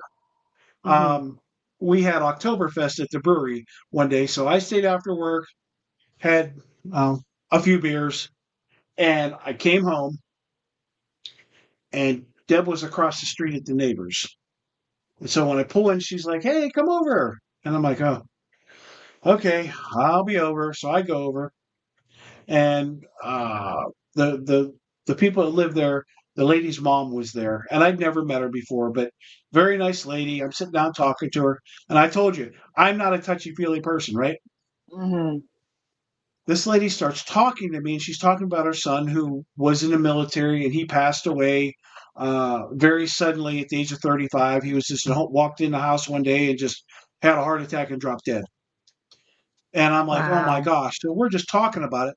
Next thing I know, I'm sitting next to her and I'm holding her hand and I'm consoling her. Okay. That's not me. That's not who I am. Right. Right. Right. And so we're talking and she's telling me all these things about her son. And all of a Hmm. sudden it pops into my head that there's something wrong. Right. And I look at her and I said, is there like a big fight? Is there a family fight? And she looks at me, and I'd never met this lady before in my life. And she looks at Hmm. me and she's like, "How do you know that?" And I'm like, I don't know that. I don't know. And I'm just going through my mind, like, what the hell's going on? Hmm. And she says, well, me and my daughter, blah, blah, blah, and talking about her son. And I'm like, yeah, but there's another daughter. And she looks at me and she's like, what? How do you know about my other daughter? I'm like, um, he told me. And she's like, who told you? And her son's name is Anthony, but she called him Tony. And I said, Anthony told me. She's like, what? And I can't believe what's coming out Wow. of my mouth at this point. And Right. at that point, I looked at the other sister and I said, "You have a problem with the other sister and your brother, right?" And this girl gets up and she just starts bawling and she walks away. So now I get up and I walk to the end of the driveway and sit on the wall with her. And I'm sitting there holding her hand and I'm consoling this girl. And we're Oh my talking. And I'm like, gosh. Anthony wants you to know that, he's not upset with you, that you guys just made. And I went through this whole thing and told them all this stuff about their family that I had no way of knowing. And it went on for probably a half hour or 45 minutes. Hmm. And the mom kept calling him Tony. And at the end of it, I looked at her, and I said, stop calling him Tony. He wants to be called Anthony. And she's like, there is no way in hell you could know that. I'm like, there is no way. Wow. He's telling me. Like, I could hear this guy in my head. Mm-hmm. So I came home and I tell you, I was kind of freaked out about what just happened Yeah. because that was not me. I don't Right. hold somebody's hand that I don't know. I don't console them. That's not who I am. Mm-hmm. So we were with that other paranormal team, and I called one person I knew, and he couldn't answer the phone. I called. He didn't answer the phone. Mm-hmm. I called the psychic for that team. She didn't answer the phone, but then she called me right back. So I tell her what happens, and she's like, "All right, go to the lowest floor in your house and sit on the floor." And I'm like, "Well, that's where I'm at, and I don't sit on the floor, but that's I was sitting Right. on the floor." And she's like, "You just need to Mm-hmm. ground yourself." She says, Yep. "Imagine yourself being a tree and the roots coming out of your ass and into the ground, and Yep. get yourself." I'm like, "Okay." So I talked to her for a little while, and I started coming around. Well, then the team lead called me, and I'm like, "Well, let me jump on here." So he told me the same thing, blah blah blah. So after that, I was wiped out. I went to bed, Yep. and like for the next several nights, this guy would come to me in my dreams. Hey, hey, hey, and I'm like, "No, we're not doing this. No." And Right. every night, and then it's like, "You got to tell her this, and you got to tell her this." I'm like, "I can't be your pass through. No, Go to. Right. you know." And another friend of mine, she gave me some oil, some grounding oil, and some protection oil, and Mm-hmm. said use this and blah blah blah. And he finally got the message that she's like, he punched a hole in you, and you've got to close that hole up, and this is the only way. And so I guess we got it closed up, and I didn't hear from him for a long time, Mm-hmm. and I avoided going over there, right? Because I don't want that. Well, I come Right. home one day, and this lady's here upstairs talking to Deb, and I didn't know it. I come in, I'm like, oh, she's here. And she's telling Mm-hmm. me there's all kinds of stuff going on over there, and she's got to pack up and move immediately, and she's leaving. Mm-hmm. That night, this guy comes back in my dream, and he's like, "You got to keep her safe." And I'm like, "You got to get out." Mm-hmm. And she left, and when she moved the next day, I've never heard from the guy again. But Mm-hmm. that's when all this other stuff started in succession, and I can't turn it on. I can't turn it off. It just when it happens, it happens. You Mm-hmm. were And the being only a other medium, though. You know that, right? the In only that other time that this happened circumstance. was we was at the Bill Manor, okay? Mm-hmm. And Carlo is giving us a tour of the house, and we're upstairs standing by this bathroom. And he says something to the effect of, well, at one point this room wasn't a bathroom, it was a bedroom. And out of my mouth, these words come. I remember that. And he stopped and he Wow. looked at me and he's like, "What?" And I'm like, I I I don't. don't know where that came from. I didn't say that.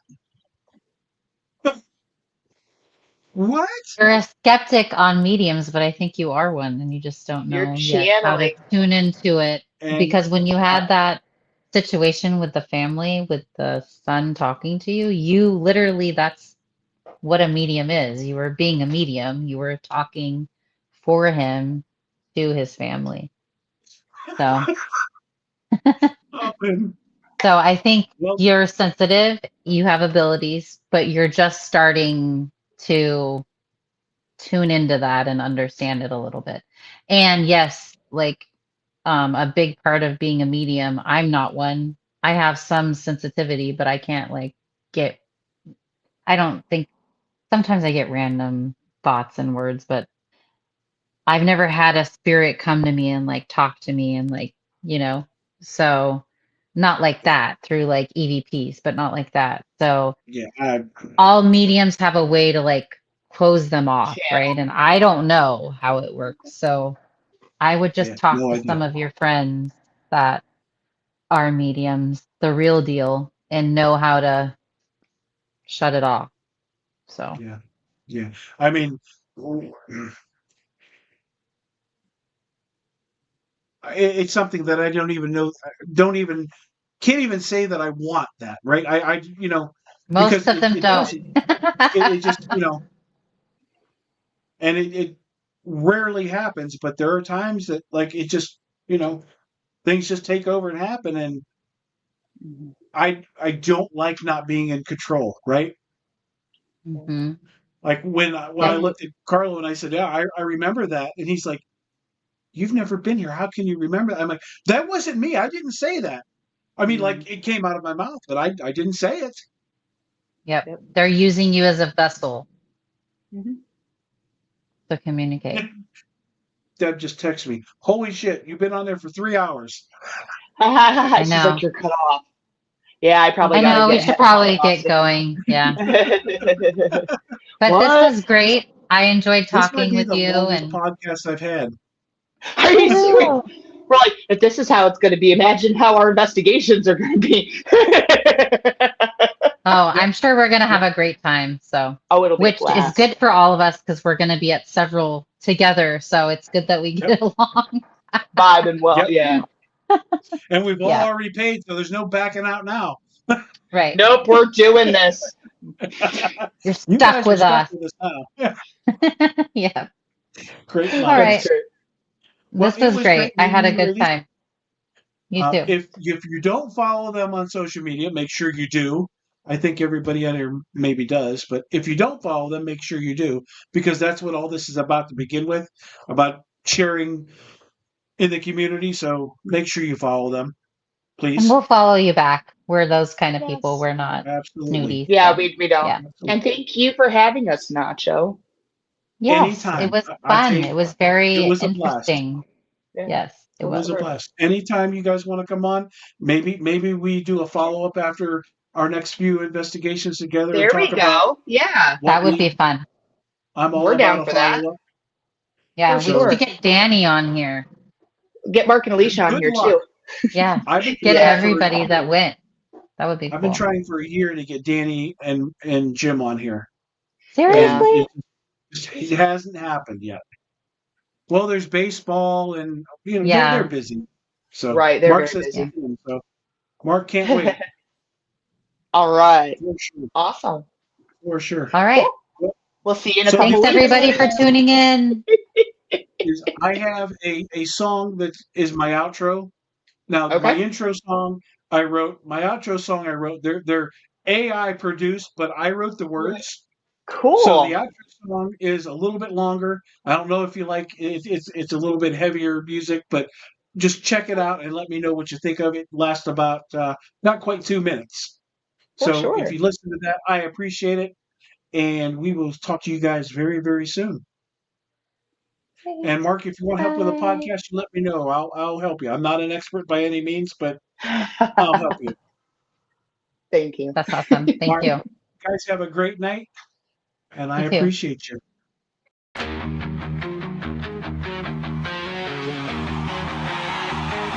You're not alone. Midnight signal breaking through the noise. Shadows got a voice. You don't got a choice.